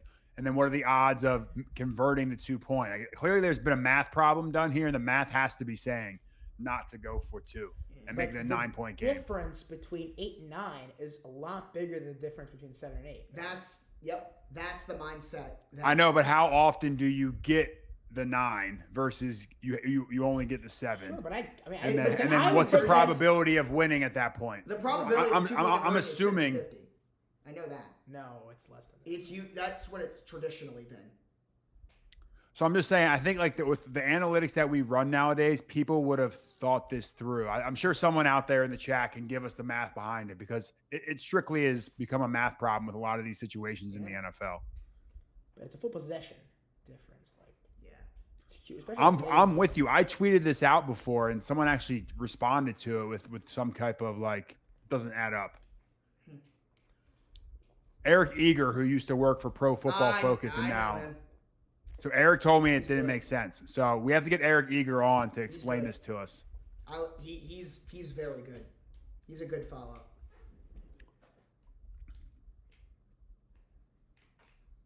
Michael, I really want to know your note on Johnny Munn. Well, the Vikings Hold have a on. ball here. Let me see if it is Mont that I was talking about. Yeah. That's fine. Actually, let's see if I can get something else on it. This is my brother's iPad. Speaking of your brother, because they just showed the Reba McEntire show. Oh my Remember God. when they showed the Reba McEntire thing, and Michael's brother goes, "That's the person from Young Sheldon." That was how he knew who Reba McEntire was. It's from Young Sheldon. You have to put out a tweet to Eric Eager. Jake Bates will kick this off, and this will be an extra point. And I lied. I was supposed to give my Giants breakdown. I guess we're gonna do it on the next one. Yeah, we'll do the next break. All right, what's the prediction here on this drive, boys? Well, Minnesota struggled to get. I mean, Minnesota's done a really good job of moving the ball, but they can't finish the drive. They gotta take a shot. I'm going Justin Jefferson. 50-yard touchdown pass. Just a deep shot to Justin Jefferson. That's what I was about to say. Let's go. Why don't you just go deep to Jettas? And so they pitch it to the right side here. Aaron Jones at the 30, and he gets only 3 yards before he's tackled by Jack Campbell. Where's Jordan Addison been? Yeah, it's been pretty quiet.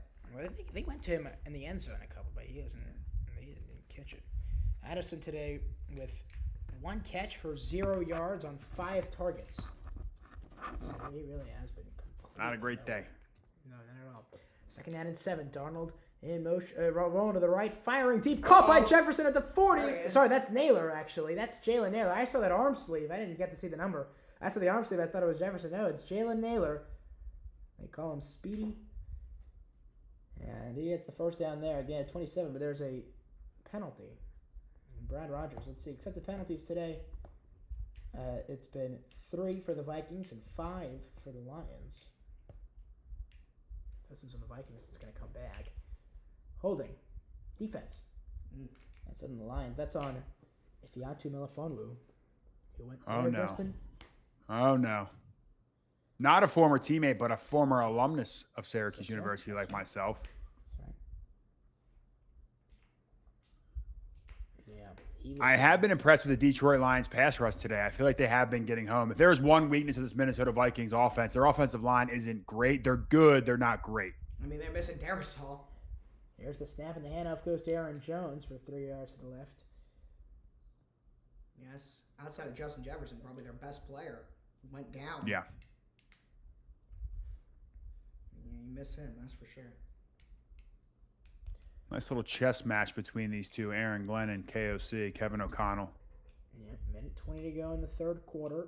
Vikings down by 8. Here's the snap. Darnold throws, caught, and that is Oliver who gets to the 34-yard line, and now it's going to be a Another 3rd Ravens and 4. Josh Oliver, whose uncle played for the Steelers Boo. and St. Louis Cardinals in the NFL. That's a long time ago, then. Yeah. There's Aiden Hutchinson. We get him back from the playoffs. Lions will really be getting after it. I don't think are they? Is that a possibility? Yeah, no, that's been a thing. Ever since he went down, he's been like, Super Bowl, I'm coming back for the Super Bowl. That's been his thing for the beginning. 3rd down all and year, 4. The Hutchinson. Vikings are 3 for 10 on 3rd down here. 3rd down and 4 in Lions territory. Here's the snap. Darnold looking left.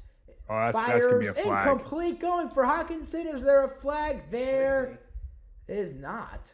Interesting. There's a lot of Wow. contact there. Anzalone. No flag there. This is going to be a 52-yard field goal attempt. Unless they decide to go for it.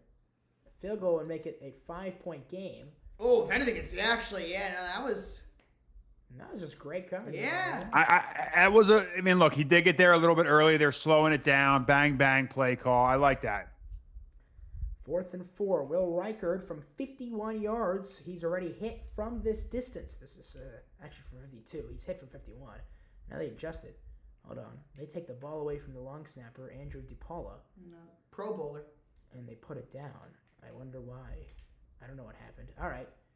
Well, now DePaula, who spent some time on IR this year, has the ball in between his hands. 51 yards. They do move it up. Here's the snap ball put down by Ryan. Oh, Reichard's no! kick is way off.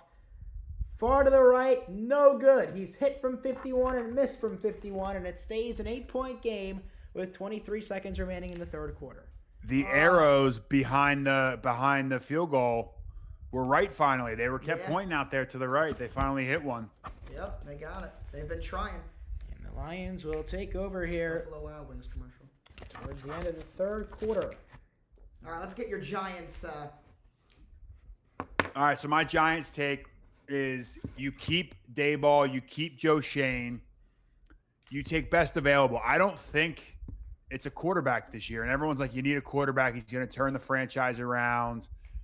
Yes, you need a quarterback to win. Yes, the quarterback's the most important position, but I don't know if it's one of the guys in this draft. I'm not opposed to going bridge quarterback during this season, upcoming 2025. So I think you continue to build the D line. I like Abdul Carter. I like Graham. I like Travis Hunter getting a generational type talent on this team. You need more than just that to win if you're the New York Giants. Should be very, very interesting, and that's going to, I believe, end the quarter, right? Yep. Yep. That was a Jahmyr Gibbs 14-yard reception. Yeah. That was what I was talking about. Yeah. All right, well, we were wrong on our Justin Jefferson take there. So who's getting the long touchdown now? For the Lions, I think the Lions are gonna. I think they had a good start there, but I think they're. I think they're gonna. We haven't seen Jack Fox punt, but I think he's gonna. That's true. Actually, Justin, I don't know if you'd appreciate this or not. I'm in a lot of fantasy football leagues, and I actually won a couple of them, especially the ones important to me. I don't know how much you do fantasy football, but I'm in a league with a friend of mine. Me and him have 2 leagues where it's just us 2, and we each have 2 teams. One of them is like crazy point scoring. Yeah, this is an insane. And it's on Yahoo, and it's like all the position players, and it's like insane. You get like thousands of points, and I won that league. I actually played myself in the championship. The other one is a. There's only you and him in the league. Yes, and we each have 2 teams. And then the other one's on ESPN, and it's strictly punters and head coaches. And it's. What do you get? How do you get head coaching points? It's pretty crazy, but the championship It's for a round, win. the championship round is 2 weeks, and because week 18 nobody rests the punters or head coaches, right? So I have Jack Fox and Kevin O'Connell, and Dan Campbell, and he has Ryan Wright. By the way, head coaches get wins with head coaches get points by winning the game. That's it. I also have O'Connell, so they lose points. Well, I don't know, because for some reason right now Dan Campbell has 17 and Kevin Wait, O'Connell is that not what it is? has 9. How is it then? Oh, it's through total Points scored. Yeah, Oh, it's points scored. So you just have it. So the And head coach is just and the team. loss and win. Like Sean McDermott, his team lost, so it was minus 20. Mine's 20. Yeah, but he got 16, but it was a 5 to 9 point loss margin, so it ended up being minus 6 total. That's insane. That's a very interesting league, Michael. But like the Rams, but like the Bears, I'm coaching my bench. I guess it'd be Thomas Brown. Got 44 on my bench. I don't know if you need to have Thomas Brown on the bench. Maybe I shouldn't have. Imagine like yelling at Dan Campbell, "You won me my fantasy league." That actually is Even hysterical. better, Like, even me? better, Jack Fox. Yeah, or Jack Fox won me my fantasy league. All right, so here is my prediction for the Giants drive. They're going to go for it. They are going to throw a touchdown to Jamison Williams. Jamison Williams in the back of the end zone. My chats, they're predicting the plays right now, so Yeah. I gotta ride out with them. All right. We were there. So as they have a Gibbs rushing touchdown. First down and 10 under center. Goff. St. Brown motions to the left. Snap handoff goes to Gibbs, and the throw goes to Laporta at the 40, and he gets away from Ivan Pace, so Lions, then yeah, actually you're trips him up and gets the first down. Big time play. Jamison Williams for the Lions. Oh, okay. Question of the Daniel chat, Jones so- sighting. Oh, there he is. Yeah. Daniel Jones. First down and 10.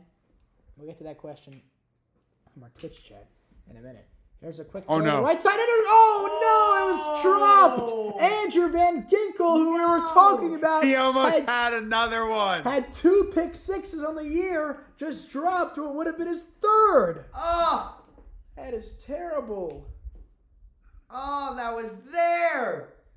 That was a pick Oh, he six. had it. He started thinking about a celebration. He was thinking about the Andrew Oh. Van Ginkel. Come on, in Van both Ginkel. hands.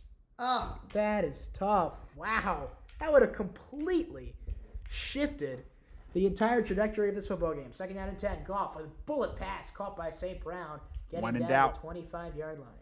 yep. Gain of 9. St. Brown's up to 77 receiving yards. That was actually St. Brown's first target that was not incomplete. Michael. It was on a completion. Amon-Ra St. Brown, do you know how many drops he has this year? 0. That's correct. I know that because Are you sure? somewhere made Yeah. a deal out of it. I know Jacoby Myers had a crazy stat going. I didn't know Amon-Ra St. Brown did as well. Amon-Ra was on my fantasy team. Did you ever? That's another. How many players in the NFL have fantasy teams? Not that many because a lot of the skill guys hate it. So third down and 1 here. Goff has time, throws, caught. Jamison Williams first down, got hit by Harrison Smith. So, Justin, you're actually not the first player Josh and I have caught a game with.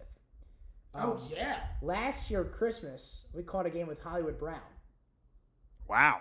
Yeah, we called the Ravens-Niners game with Hollywood Brown. And we were talking to him about a lot of different stuff. We were talking about fantasy. It was the Ravens-Niners game. I forgot about this. And he told us, and I had him in fantasy at the time, he told us that he actually traded himself away because in fantasy. he He wasn't had himself in 'cause- fantasy and he traded him. because he wasn't getting the ball enough.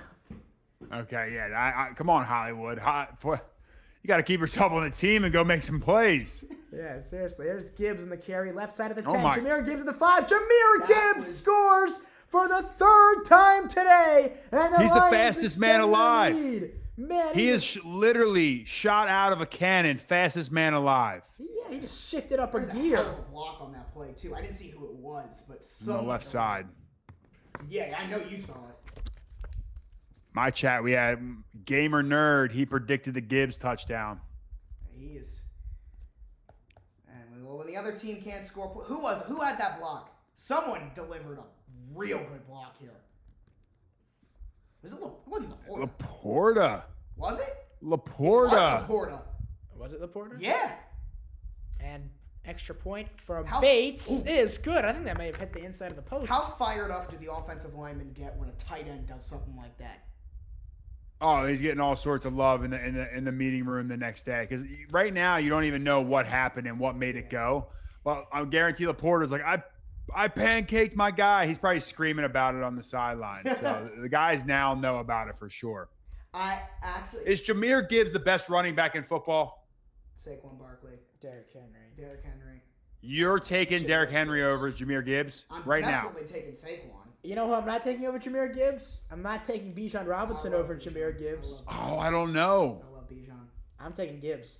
I love Jameer Gibbs. He's on my fantasy team too. I thought both of them. They're about even. Incredible. Justin, question from our Twitch chat. How do you like Michael Penix? He has the it factor. I tweeted about it today. Michael Penix has the it factor. The guy can make the biggest plays at the biggest times. Yes, they lost today. The Falcons' defense is horrendous. And you figure with Raheem Morris, they would be better, and they're just not. Something that I told you I was driving and I heard and you were on NFL radio. You were talking about the because you were talking about how like when in the play you don't really know what's going on. And the time I was driving, you were talking about the Odell catch. Yeah. And because you were on the field and you were blocking, and like how the energy in the stadium, like that was can you tell that story? That was a really cool, like, hearing your perspective of that play was very cool. I mean, oh shit, hold on, I lost you guys. Give me a second. Uh-oh. Actually, the Odell play, I wasn't. I was on the field for the DeAndre Hopkins. And who was it? I was listening to someone on NFL radio that was on the field for it. I got hurt that game. I was out in that game. I was on the sideline, so I was standing right on the corner where Odell caught it as he's catching it. So I may have had the best seat in the house Oh my god. for that Odell Beckham catch in the stadium. I've never seen someone become an international biggest star in the sport from one play. Those three fingers catching that ball Yeah. turned him into an international sensation Yeah, overnight. I It was the was- craziest blow up I've ever seen of an What athlete. year was that? 2014. 2014. So I would have been 7. So that would have been my start of like elementary school, lower school, and recess. That was like the big thing. Odell I'm me. surprised you didn't Odell. have your hair dyed blonde at the time and shaved the Odell top. me. That was the thing in So- recess, yeah. I remember. So one of our actually the guy that introduced Josh and I, who I used to go to school with when I was younger, he was a mutual Shout out friend Andrew of Foreman. Josh and I, Andrew.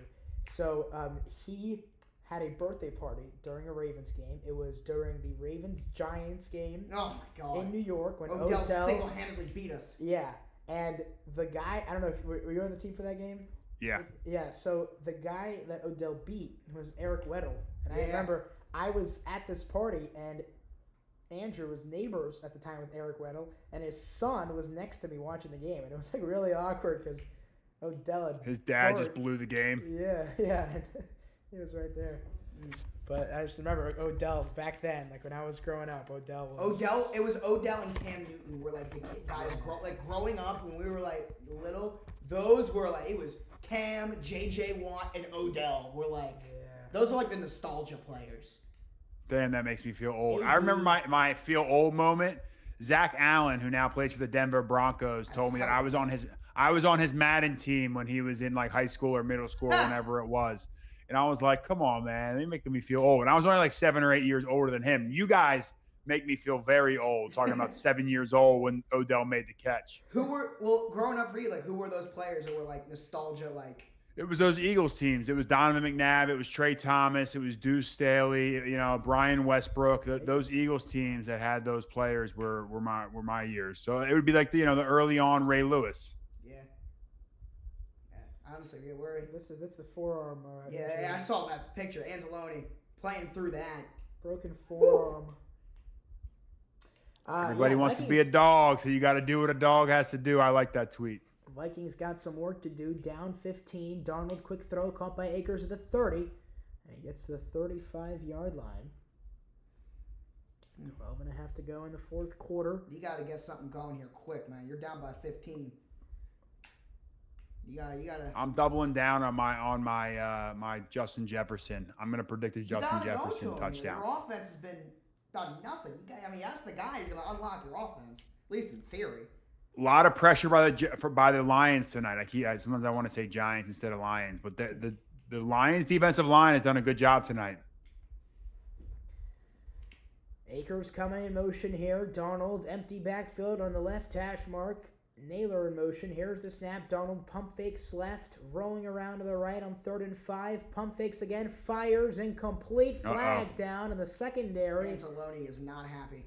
Akers was in the vicinity. Darnold was hit by Onwuzurike and hold on defense. And that's going to be an automatic first down. That's on 34, Anzalone, who held with his broken forearm.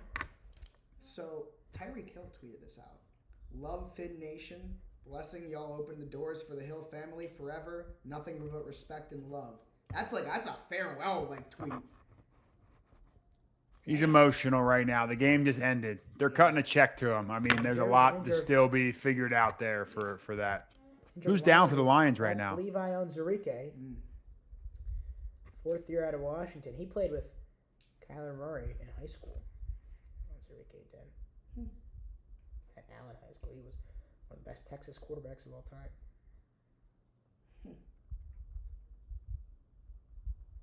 Let's see here.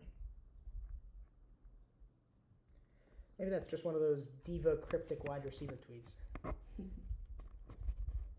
Send it to Baltimore. Imagine Lamar and Tyreek. Oh, God. That would be. Lamar and Tyreek Hill. That would be insane. What would it be like blocking for a guy like Lamar? Well, I mean, Kyler Murray is very mobile as well, and fair. he always is getting out of a play. You always feel like you're in it, and that's something that's a great feeling to have. First down and 10. Throw here caught by Akers at the 40. And one thing I've been really impressed with Detroit's defense tonight. Yeah. Especially after last week when they didn't show up and do a thing against the 49ers. Yeah. One thing with the Ravens, they have a ton of ineligible linemen downfield. Because they always think Lamar's has the ball, he's running. Nope. Oh yeah. We got so many linemen downfield penalties. Second down and 9. Darnold on the right hash in the gun. It's still Akers in the game. Jefferson lone receiver split to the right. Darnold with the snap. Has time. Goes down the field. That is incomplete. Hawkinson was the target, who has 6 targets and only 1 catch, by the way. And Branch was in coverage. Justin was talking about this, man. The Lions' defense has been incredible tonight. It's the exact same coverage you saw from Deion Branch before when Jordan Addison tried that outbreaking route and Brian Branch was kind of right in his hip pocket and he got the illegal contact down the field. Same exact defensive style and coverage. And this time Hawkinson stays trying to do the cross field route and he's right there to break it up. Live by the sword, die by the sword, Brian Branch. I love it. There it is. 3rd down and 9. Play clock's at 4. Darnold in the gun on the left hash mark. On the right hash mark. 3 receivers left. Snap. Here comes the pressure. Darnold in trouble. He is sacked at the 34-yard line. The Lions' defensive line collapses on him. Huge, and that is Al-Qadim Muhammad. He's still in the league? With his 3rd sack of the year. How many? Al-Qadim Muhammad still in the league? 7 Yeah, I think they picked him up at some point during the this year when Aiden Hutchinson went down. Yep. It was the preseason with the Cowboys. And that was a killer though for Minnesota because we're Detroit can run that ball. I mean, unfortunately, it's 4th and 16, so it's not like you can go for it. But like, you really, this is a tough spot to punt it here. You have to, but it's a tough spot. You got to keep giving a shout out to the Detroit Lions, man. I mean, this defense has been playing great. Raymond had a little bit of a jump there, and then he was tackled by Trent Sherfield Sr. All right, timeout on the field. 10:13 to go in quarter 4. And the Lions have the ball in a 15-point lead in this final game of the 2024 regular season on the Next Network. I want to go back. First of all, I'm really confused because do you know who else is on SiriusXM that was on the Giants' offensive line on the Odell catch? Because I listened to someone specifically talk about blocking for the Odell Jeff catch. Schwartz? Probably. Because I don't know if he's on SiriusXM. Who do you say? Jeff Schwartz. I listened to someone talk about blocking for that. I assumed it was you. You were on the team. I know. I let you down. I'm sorry. Wait, so you were in the you said, but that's still crazy that you were like in the corner of the end zone when that happened? Yeah. That's crazy. Did you know that like he caught it that way when he caught it, or Everyone was in shock and awe. Everybody was in absolute shock and awe. Yeah. What about that Hopkins play? Because there were no fans there. Yeah. So No, there were fans were there. fans? Oh, that was 20. Which year was that? No, it was 2020. No, were there fans there? If we're talking about the Hail Mary. Yeah, there was fans there. Maybe it wasn't a full stadium, but there was definitely fans there. What was it like that? Because there was like that time where they were letting like a few thousand fans in. Maybe that was when it was. That was- I forget at that this was point. the COVID. No, I'm pretty sure that there were fans there. You were in Arizona. Place was going nuts. Arizona. Right. Well, that's why. Arizona had fans. Like the Ravens that year did not allow fans except for one game all season. Like what was it Really? like? What was it like that season for you? It was weird. I mean, the first game of the we were in San Francisco. Oh, it was like San it was like Francisco didn't have anybody. there was fires going on at the time. They had like cardboard cutouts. The only vibe, it felt like a preseason game. It felt like a glorified practice, and it was a live NFL game. It was so weird. San Francisco was like, because I remember, I obviously I wasn't covering anything back then. I was like 13, but I was still following all those media people, and it was like Michael was in 7th grade during COVID. yeah, they were. Don't say that. It makes me feel old too. They didn't allow anybody. Like they allowed like barely like some of the TV people. None of the radio people were in San Francisco. Like it was, and the TV people were like, remember you could see it on the thing. It was Al Michaels and Chris Collins. By the way, yes, Michael. They were, like, I think, at calling 13 years old was following the all the game. people to see where they were. Either they were calling the game in masks or it was like something, and they had a plexiglass. Like it was super. I remember San Francisco was like specifically like much. I mean, if you know San Francisco, that shouldn't surprise you, but like still, that's. Crazy. So, but like, it there's he Jameer gone. gone. Gibbs, a big run on the 40.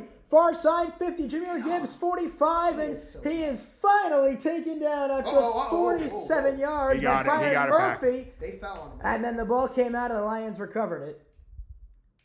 47 yards to the Minnesota 27-yard line. It's been weird. I've been trying to do that Twitter chat today, and the chat just doesn't populate. It stays blank on the side. So sorry to all the people following on Twitter. Where I'm not able to see the chat for whatever reason. Well, you just got a question we had earlier, which was, well, did you ever have a welcome to the NFL moment? Yeah, we talked about that earlier. I answered that one on there. I was saying DeMarcus Ware, but there was a few others on there that we'll get to next time.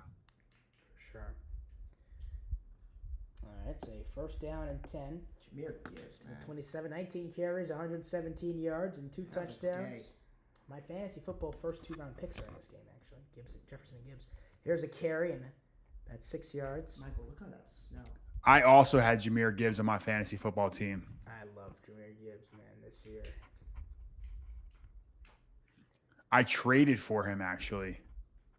Yeah, I had some offers for him, but I was like, no, I'm sticking. I decided that I wasn't going to trade a bunch of the guys they drafted. Actually, I had both of those two guys. I had James Cook and Jameer Gibbs.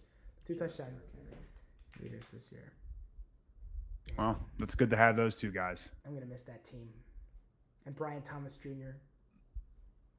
How's your boy, Brian? You had 17 teams, so I don't know which one you're talking No. about. I'm his talking main- about the same his one. main, I'm talking about this. This is the same team. Here's Gibbs at the 15, and he gets the 13. I've been in the league since 4th grade. I started it, and this is my first year winning the championship. And I had Jefferson, Gibbs, James Cook, and Brian Thomas Jr., and Mark Andrews. They were all on the same team. And Chuba Hubbard. Actually, very well. It was a waiver claim at some point. Other guys all drafted. And Yahoo gave me the second worst. They gave me a D draft grade. Michael's the only person I know that uses Yahoo Fantasy.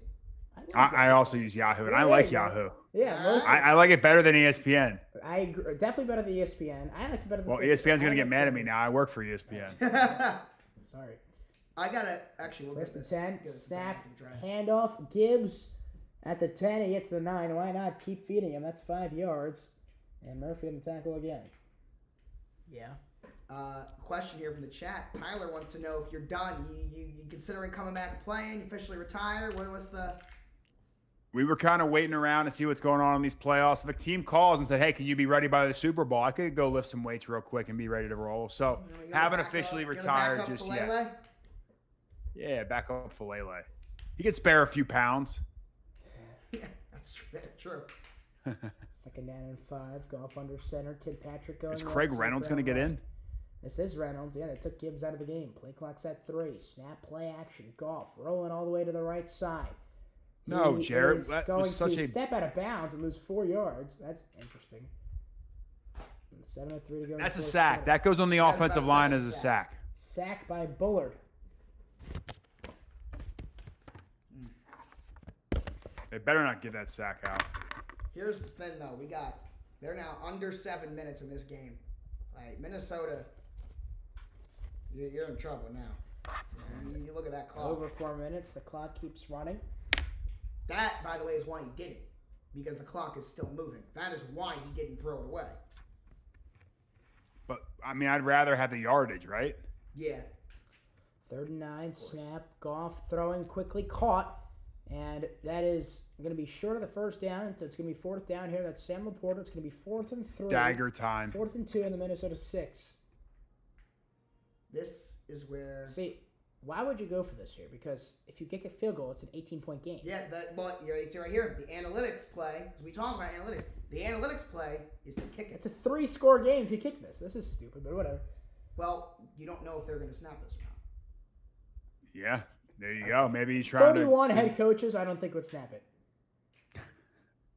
4th down and 2. St. Brown coming in motion. And well, here's the thing. Reynolds is the you back. look, but then if they're like, oh, we're going to get a first down here, you snap it, and Oh, there they you go. jumped. Told you. Oh, my goodness. Told you. How? Maybe they're a genius. Maybe they were thinking about it. 31 to 32 wouldn't go for it. Just like they wouldn't throw to the offensive line. That's what makes them so dangerous. Mm-hmm. That's that reverse psychology, Michael. This is crazy. Brad Robinson. Once again, the short guy's right every once in a while. So hold on, Justin. If I'm curious, actually, now you've been in plenty of NFL huddles. If you're doing like one of those hard count plays, they don't call a play. Do they like say just line up like this and we're not going to snap it? Or Yeah, well, with no snap, no play call. Literally, he'll say like, freeze or chill or iceberg, and that just means don't move. What's There's the no snap, no longest play. call you ever had to memorize? When I was my first year in the league, we had some pretty wordy play calls. Last year with the Giants, Dayball has a very wordy playbook. The easiest is Cliff Kingsbury. Like we had one-worders.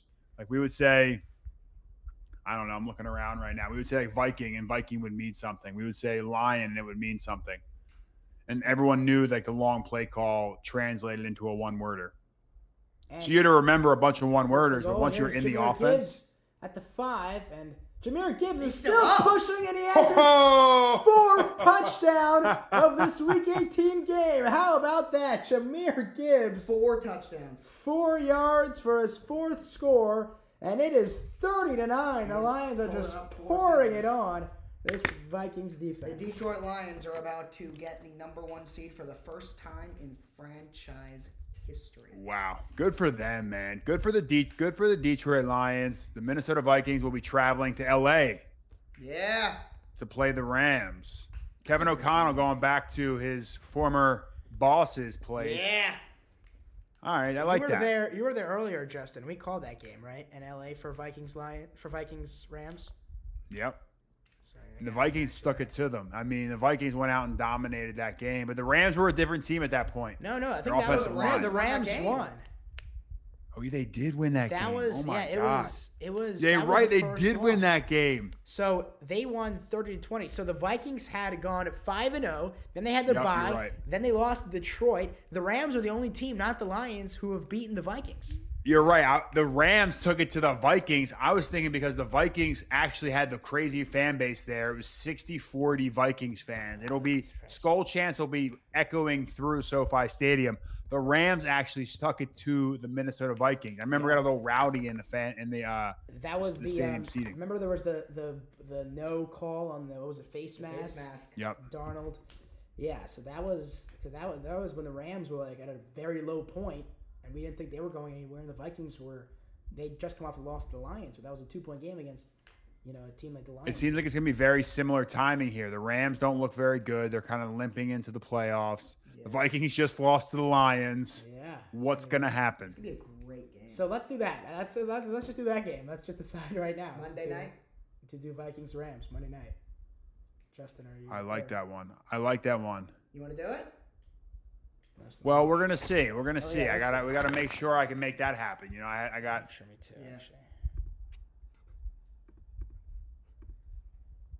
All right, let's wrap up some questions as we're rolling out here because I'm gonna be hopping off here in a little bit. Do we have any other questions out there that we haven't got answered? We haven't gotten to of anybody?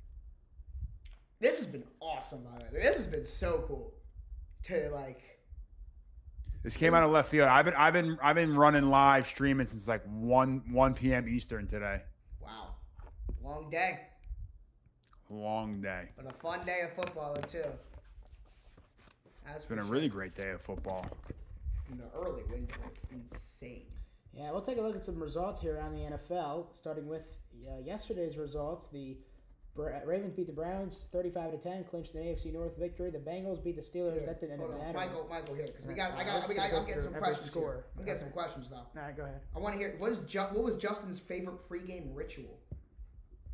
I'd always get coffee in the morning. I'd always walk to a place in town and find coffee. I'd always do a hole-in-the-wall coffee place. Yes. I always would pack my own lunch. I packed my own food when we would play away games. So I'd always have food with me. But I would always take a walk in the morning to get the feel for the city we were playing in. At home, I always knew the places that I would go to. And I would, go to my local favorites here in Arizona. So then, follow-up question. What was your favorite and least favorite city to do all that exploring in? Yeah. Ooh, favorite? I would say my least favorite was Las Vegas because they take you can't stay on the strip in Las Vegas. So you stay way out of there and like bumble nowhere Vegas. And there you can't get to any quality restaurants to find good food. My favorite? That's a good one. Yes. Look at that. That's cool. What was one of my favorite away places? Philadelphia had some nice places in downtown Philadelphia because you stay in like Center City. So there were some good places to get coffee. So I heard there was a broadcaster I asked this to once. I don't remember who. He said Seattle. Yeah, Seattle's another great one. Santa Clara had some good spots locally, but they were shut down for a while because of COVID, so it was tough. Dan and 10. Here's Go back to the play pregame action. ritual. Was there any teammate who had what was the most insane superstitious pregame ritual you ever saw a teammate have? Yeah, there was no one sacrificing, doing voodoo dolls in their lockers before games. It was always music. Guys are always very particular about their music. And a lot of guys just absolutely play music as loud as humanly possible. Was there one that stood out? Jihad Ward. Jihad Ward played the loudest music of any player He's in this game. of all time. He's on the Vikings right now. I That know. guy was in Baltimore for a year or two. More. But Darnold on running. social media, he became a fan favorite on social media for Ravens fans very quickly. Oh, he was an unbelievable teammate. I love Jihad, but he played music so loud I couldn't be in the same room with him. That's interesting. Yeah, he's played for the Raiders. That's where he started his career. Second round pick back when they were in Oakland in 2016. Then he played 2 seasons with the Raiders, 2 seasons with the Colts, 2 seasons with the Ravens, a season with the Jaguars. All right, Super Bowl 2 predictions. seasons with the Giants. I keep thinking about this. First of all, why not? I mean, Detroit and Philly in the NFC is going to be interesting. In the AFC, I keep coming back to who's going to beat the Chiefs. Why not the Chiefs? First and 10. Who's gonna Darnold beat him? flag down. And they're going to blow this play. Oh, it was a delay, I think. The clock ran out of him. Actually, flag. My prediction right now is, I had the Chris Como sandwich I had in San Francisco was unbelievable too. It's actually in like Santa Clara. No, it's in San Jose is where I had this sandwich too. Someone in the That's like chat. right there, really. Santa Clara and San Jose are like right next to each other. I think Eagles Chiefs is my prediction. I'm gonna run through this actually. I'm gonna run through. I don't want to just be boring. Just playoff pick the 2 predictor. 1 seeds, but Lions Chiefs is just like it. It sings. Yeah. Now I'm gonna run through right now that we know the Ravens- playoff matchups. Ravens Eagles would be fun. Okay. Let's see. So, where are we? Picking this game, Lions. Okay. Man, So, live streaming games takes a lot out of you. It does. Yeah, I'm always No, like- that's something we talk about. Is especially with like the headset. no, actually, I was gonna mention this earlier on, Michael. Something that you because I hate headset. Like I don't do headsets. I'm only doing it because I have to because of the audio and all that. But I It's usually not go a for a headset, headset, but and yeah. Michael always talks about how the headset is When it's like so graphed, no, I I'm understand so it hungry now. I and understand. tired. I don't like it. Yeah, you've seen me, Justin. I've taken this off a couple times, like Yeah. during the break. Like it's just like it's comfortable, but it's like it is like it takes out of you. All right, let's just pick the favorites or like this or like what I said before: Chargers, Ravens, Bills, and then I'll go Minnesota over LA. Okay. I'll go what I said: Commanders over the Bucks, That's what you said, and yeah. Eagles over the Packers. Okay. So go to the divisional round. So that puts us to Ravens. Baltimore at Buffalo. Woo! Chargers at Chiefs, Vikings at Eagles, and Ooh. Commanders at Lions. And you know what? I'm going to start with the NFC. I'm going to take the Vikings in Philly. Really? Yep. Revenge for the championship game back a couple 2018. And I'm going to take I don't think the Lions. Vikings are going into Philly and winning that one. I got Eagles in that one, I think. So I'm going to say this exact rematch. Vikings at that hit the ground. But they caught it. Vikings at Lions. Vikings at Lions in Detroit for the NFC. And then I'll say Listen, the Bills came to Baltimore and lost 35-10. But in Buffalo in the playoffs, oh, did I hit the ground? What a catch. You know what? That's an all time. I might have to go to that game. So That's- wait, so if Baltimore and Buffalo win, it's it's Bills at Ravens. Ravens at Bills. that might be I might have to go to that one right there. Yeah. Ravens fans and Bills fans on social media with the Lamar and Allen debate have been insanely toxic. Like Ravens and Bills fans are going at each other's throat for the last month. Yeah, that's absolutely insane. And All right, so I'm then gonna you take have the Ravens. Actually, it's also a revenge game because Lamar's first I'm telling you, the Lamar redemption. Lamar arc, I wanted MVP it. year. I wanted the Lamar redemption arc of Chargers, Bills, Chiefs, but I'll take. All right, I'm with you on that. Ravens. I got Ravens Chiefs at the AFC Championship, And so do I. Ravens Chiefs, second straight year in the AFC Championship. and I'll go Eagles Lions. I think those are the two best teams out of the NFC. And I'll go Vikings Lions. If we lost the Chiefs again, Oh my God! I just feel like they're your guys' kryptonite. I'm sorry. I do too, and that's why I hate that they are like they. Well, it's not just they're our kryptonite; they're everybody's. That's just who they are. So that's 3 of the 4, by the way. 3 of the 4 championship teams last year, and the only other one didn't make the playoffs, and that's San Francisco. It was Detroit, San Francisco, and then Kansas City. San and Fran Baltimore. either makes the NFC Championship or better, or misses the playoffs every year since 2002. All right, I'm taking the Ravens, and I'm taking the Lions. That's There what you we're go, doing. Michael, there you go. And then in the Super The Bowl, Ravens fandom is coming back, Michael. the Ravens, Lions, and New Orleans. And the Ravens. We are don't lose Super Bowls. They're the only team to make No, it. Tampa. Oh, no. Tampa joined this stat. Oh. Yeah, we don't have that One anymore. of 2 teams to make it to at least 2 Super Bowls and never lose. The but Ravens don't lose Super Bowls. well, they will this one. Give me the No! Lions. I don't Give know me the about that Lions. one. All right, boys. I think this might be it for me. All right. How much time do we have left in the game? This game is over. Yeah, we always go to think the it's- end, but I mean, you still All got right, I got you. I'll stay to the end. I'm staying to the end. You got to stay to the end. You're right. There we There go. you go. When I go to Thursday night games, I always stay to the end. You're right. Yes, that's what I always. On every game I go to, I always stay to the end, no matter what. All right, I can't give up on the chat now. I can't give up. Of course. It's 11 strong in the YouTube chat right now. Yes, sir. Shout out to the 21 on Twitch. And the supposedly 1,700 on. The 1,700 Twitter. on Twitter who have not commented in over an hour.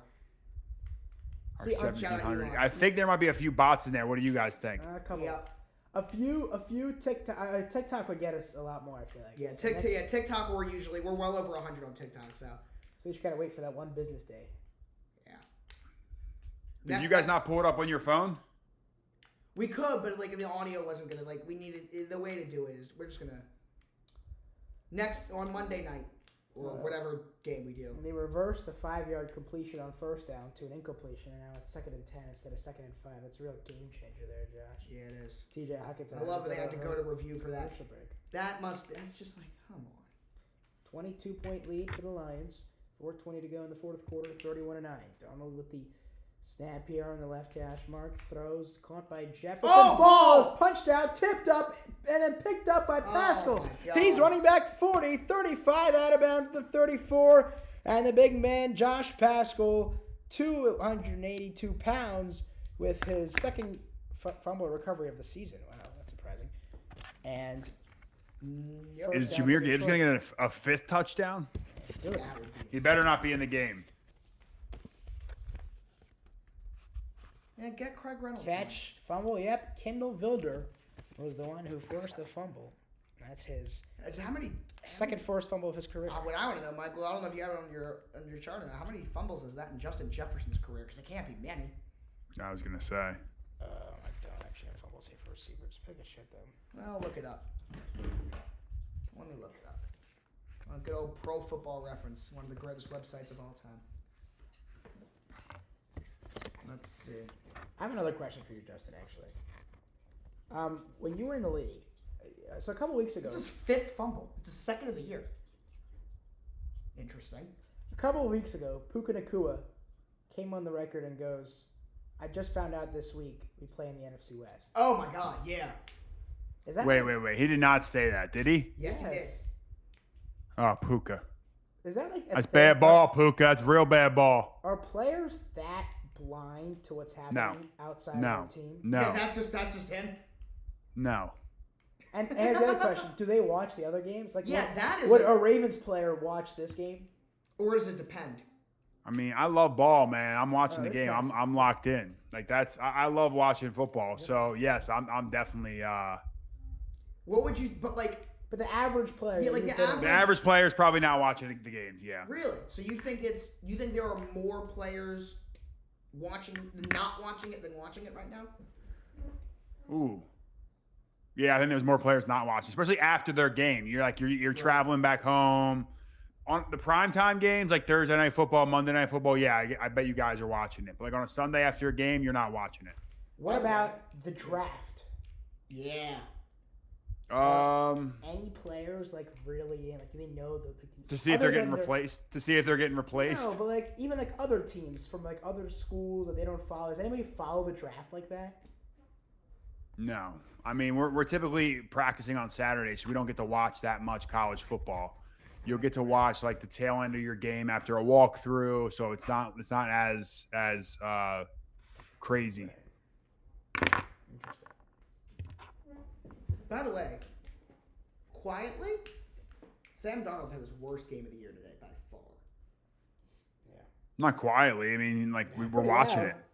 18 for 18. Jeez, I didn't realize it was this bad. 18 for 41. Oh my God. Wow. Seeing ghosts out here, Sam. 18 for 41 for 166. He has not thrown a pick though, but he hasn't thrown a touchdown. The Lions actually, the Vikings didn't get a touchdown at all.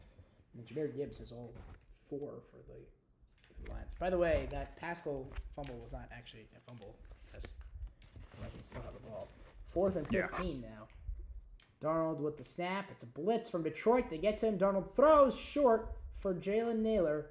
And the Lions will now take over with 4:09 to go in the fourth quarter. And Sam Darnold will not get to rest as he heads to LA next week. And the Lions will. And they will host either the Packers, Commanders, Vikings, or Rams next week. There they go. 3 diddle diddle. Hey diddle diddle. Oh, 3 yeah, up the there it middle is again with Kirby Joseph. Yep. They did that again. Unblocked. And the pressure got to him, and Detroit takes over on their own. There's been a ton of pressure on Sam Darnold tonight, and that's been an interesting underlying issue for Minnesota going. I haven't thought their offensive line's been great before this game, so it's been a little interesting to see that. Oh, he gone. Here's Williams at the 40, J-Mo. 35, and he's tackled, and there's a flag. Like, would you say people like us, like TikTok creators, I guess, like social media people, and I follow the draft, and I follow free agency, and all these guys, all these games I call, I would say, I mean, that's not a stretch. I think Josh would say this too. There's more NFL players that I know than not know. Yeah. Do you think that, like, someone like me or someone like Josh or like these TikTok people that are like late teens, early 20s that are like super into the NFL know more NFL players than the actual NFL players? Oh, 100%. Yeah, because like I feel like you see. Like, All right, let's test this right now. All right, who knows more players? Is that Yeah, what Josh, just give us Give us a player. Let's we- see. I'm putting my charts away. What is it, like a team and number, or how are we doing this? That's not fair. Michael, just say position. Go position, and then a random team and see who gets it. All right, let's hear about the linebackers on the New Orleans Saints not named Demario Davis. Can you name one? I don't even know why that popped into my head, but it did. Oh my God. I got it. Vaughn was Warner? before. Yep, that was the name I was Warner. thinking. Warner. What college did Warner go to, Justin? I don't know. Probably BYU. Ohio State. Yeah, Warner. Michael knows the colleges. That's where I don't. That's my. Man, a that's linebacker my on the gap. Saints. They didn't draft anyone. God, linebacker. We can call a Saints game I the have whole no year. idea. By the way, that's like where that came from. I just picked it random. We didn't call a Saints game the whole year. All right, give All another right, one. go Give another another team. one. Give another one. Let's do the tight ends on the Indianapolis Colts. No, Allie Cox is still there. Yeah. Somehow. Jelani Woods from Virginia. That's two. I would have got Mo Alley Cox. I would not have got the Oh, other guy. and Granson. Yeah, Kyler. Oh, Murray. no. Kylan Granson. Those are the three active tight ends of the Colts. Kevin Zeitler just pulled his hamstring. Ooh, Oh, Okay, they got a bye week. He's got 2 weeks. that's true. that's true. All right, that's 1-1. Okay. Yeah, you dominated me there. I would have got Mo Alley Cox after a while, maybe. That's Mahogany, by the way, the rookie from Boston College who checks in. He's the Let's sixth-round go pick. with the Washington Commanders running backs. Let's hear about them. Brian Robinson, McNichols, Jeremy Eckler. Eckler. One easier there. Who else? There's another. Chris Rodriguez from Kentucky had a touchdown There you last go. week. I had 2, you had 2. That's a push. Yeah, that is a push. Let's go with let's talk about the Bucks now. Let's do the Bucks offensive line. Just any offensive lineman. Tristan Wirth, Ben Gotta Bredesen, Cody Barton, Malk, Godeke. I got you on that one. I did not know. I gave you Bredesen left to was right Bucks. starting lineup. Come Yeah. on now. Good. You can't Shout out Ravens legend Ben Bredesen. His teammates think half of it. They're I all was. in his phone. Ben Bredesen's my We guy. got contact, I'm sure, with all of them. Yeah. All right. Do another one. I need to come back. What, yeah. 3-2. all right, yeah. Let's go with the defensive lineman on the. Let's look at this. The Denver Broncos. The Zach Allen. Pro Bowl Batoni. snub. Or yeah, what's Batoni, right? Oh, but Batonio. Antonio's not a D lineman though. Nick Benito. Is, Oh, but Benito. Yeah, that's who I was That's thinking who of. you're thinking of. Batonio's Joel Antonio's Batonio. the Browns guard. Yeah, I don't know why. John Franklin Myers, Nice. DJ Jones, DJ Jones. the interior guys. The other outside linebacker, Cooper. Will Zeitler. I don't know if Will Zeitler's Jonathan going to be all Cooper right. from Ohio State. Jonathan Cooper, yeah. Yeah, Jonathan Cooper's on the outside That's too. 2-2. Who's left? Yeah, that stinks for Zeitler. I mean, hopefully he'll be all right. Yeah, Francis, by the way, our number one viewer, Francis, he's always in the chat. Massive Lions guy. Is Draymond Jones and no, he's not. Yeah, he At is. some point he was. He's I don't know is if he still in is. Denver? I think so. There you go. That's I three. think he's in I thought he was in Seattle. Oh, is he? Was he a part of the? Oh, he is in Seattle. He was a part of the Russell Wilson trade, wasn't he? What do I get do I get a half point for No, saying he's no no, longer? Hold on, there has to be another one. There has to be someone they drafted. Did they draft anyone? The Broncos D line.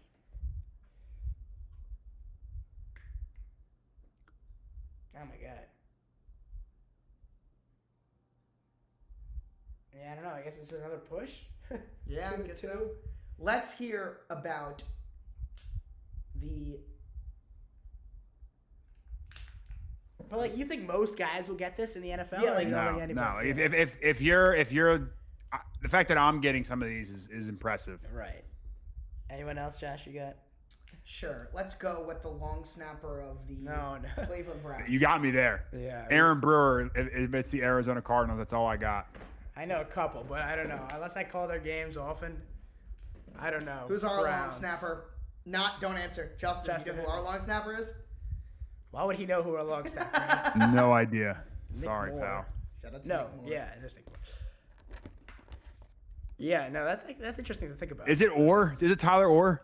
No, Tyler Tyler Ott, Ott. He's and with the Commanders. He was. We did have Tyler Ott, though. last year. Yeah. Yeah. That was also a former teammate of mine. Yeah, where? In New York, maybe? I don't know. Where I was. I was. I thought Ott was always in Seattle. I didn't even realize he played for another team. Maybe I played with him in Here, can Arizona. I actually don't check know. that quickly. We called the Commander. Oh, no, I put it down over there. I can't check it. Anyway. Yeah, well, that was fun. Here's a random thought here, because Black Monday's coming up here. All these coaches. Is there a coach that you had that how many eventual NFL head coaches did you have as an assistant? Maybe you weren't your coach, but like on that staff. Like, was there a guy that you saw and you're like, that guy's gonna be a head coach one day? Well, that's a good point. I don't. None of my former coaches. Let me see. What about you? You ever consider getting into coaching? No, never. Never in a million years would I coach. Oh, okay. Oh, the Lions. The didn't Lions get it. went for it on 4th and 6 and did not get it. And now the clock will stop, and the Vikings. I don't know why the clock's still running. It's a turnover on downs. I think did he get it? No way.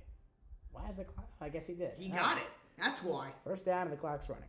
Well, now the game's Is over. there anybody who hasn't gotten an opportunity The though, clock that has you, been stopped.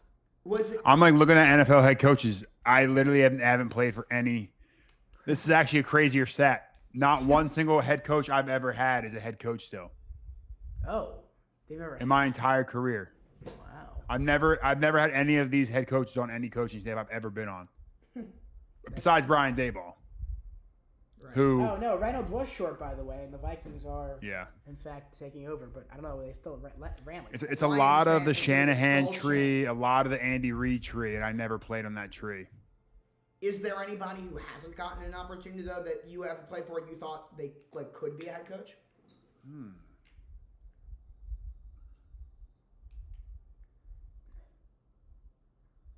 They put those 14 seconds. That's a back. great question. I don't have a guy that jumps out that I'm like, oh, he should have been a head coach. Kneel down for the Vikings, and the How many Lions teammates? have won. Like they could get in. Like, I got a lot of former teammates on coaching staffs now, but no one, Did you know that they would get into coaching? Those guys? No, you know what's surprising? I saw Davis Webb. He was a backup Yes. quarterback for us in New York that's coaching He's the now. and I quarterback couldn't. coach, yeah. Yeah, so I had him in Madden Mobile back in the day. there you go. All right. The All right, clock boys. has expired, and the Detroit Lions have clinched home field advantage in the NFC, and for the first time in franchise history, are the number 1 seed in their conference. They finished the year 15-2, and now the Vikings become the first team ever to be a wild card seed with 14 wins. They're the 5 seed. They go to LA, a place where they've lost. A team they've only. It's the only team other than this Detroit team they've lost to. Their 3 losses have come to Detroit twice and LA earlier in the year. And now they go back next Monday night. But the final score from Detroit, the Lions awesome, man. 31, the Vikings 9. For Josh Berman and Justin Pugh, I'm Mike Lemersky. Justin, anything final words you say before I end this off here? No, I appreciate everyone for coming by for the stream. It's my first time ever doing this, so we wanted to try it out. We're still working through the glitches, so I appreciate you guys sticking it out with us. Let's get to the next game. Let's get to the important football games next week. The real Yes, season sir. starts now. All right. Hopefully we'll see you again and call some playoff games together. For all of you out there, thank you for watching. Thank you for listening. Hope you enjoyed your 2024 NFL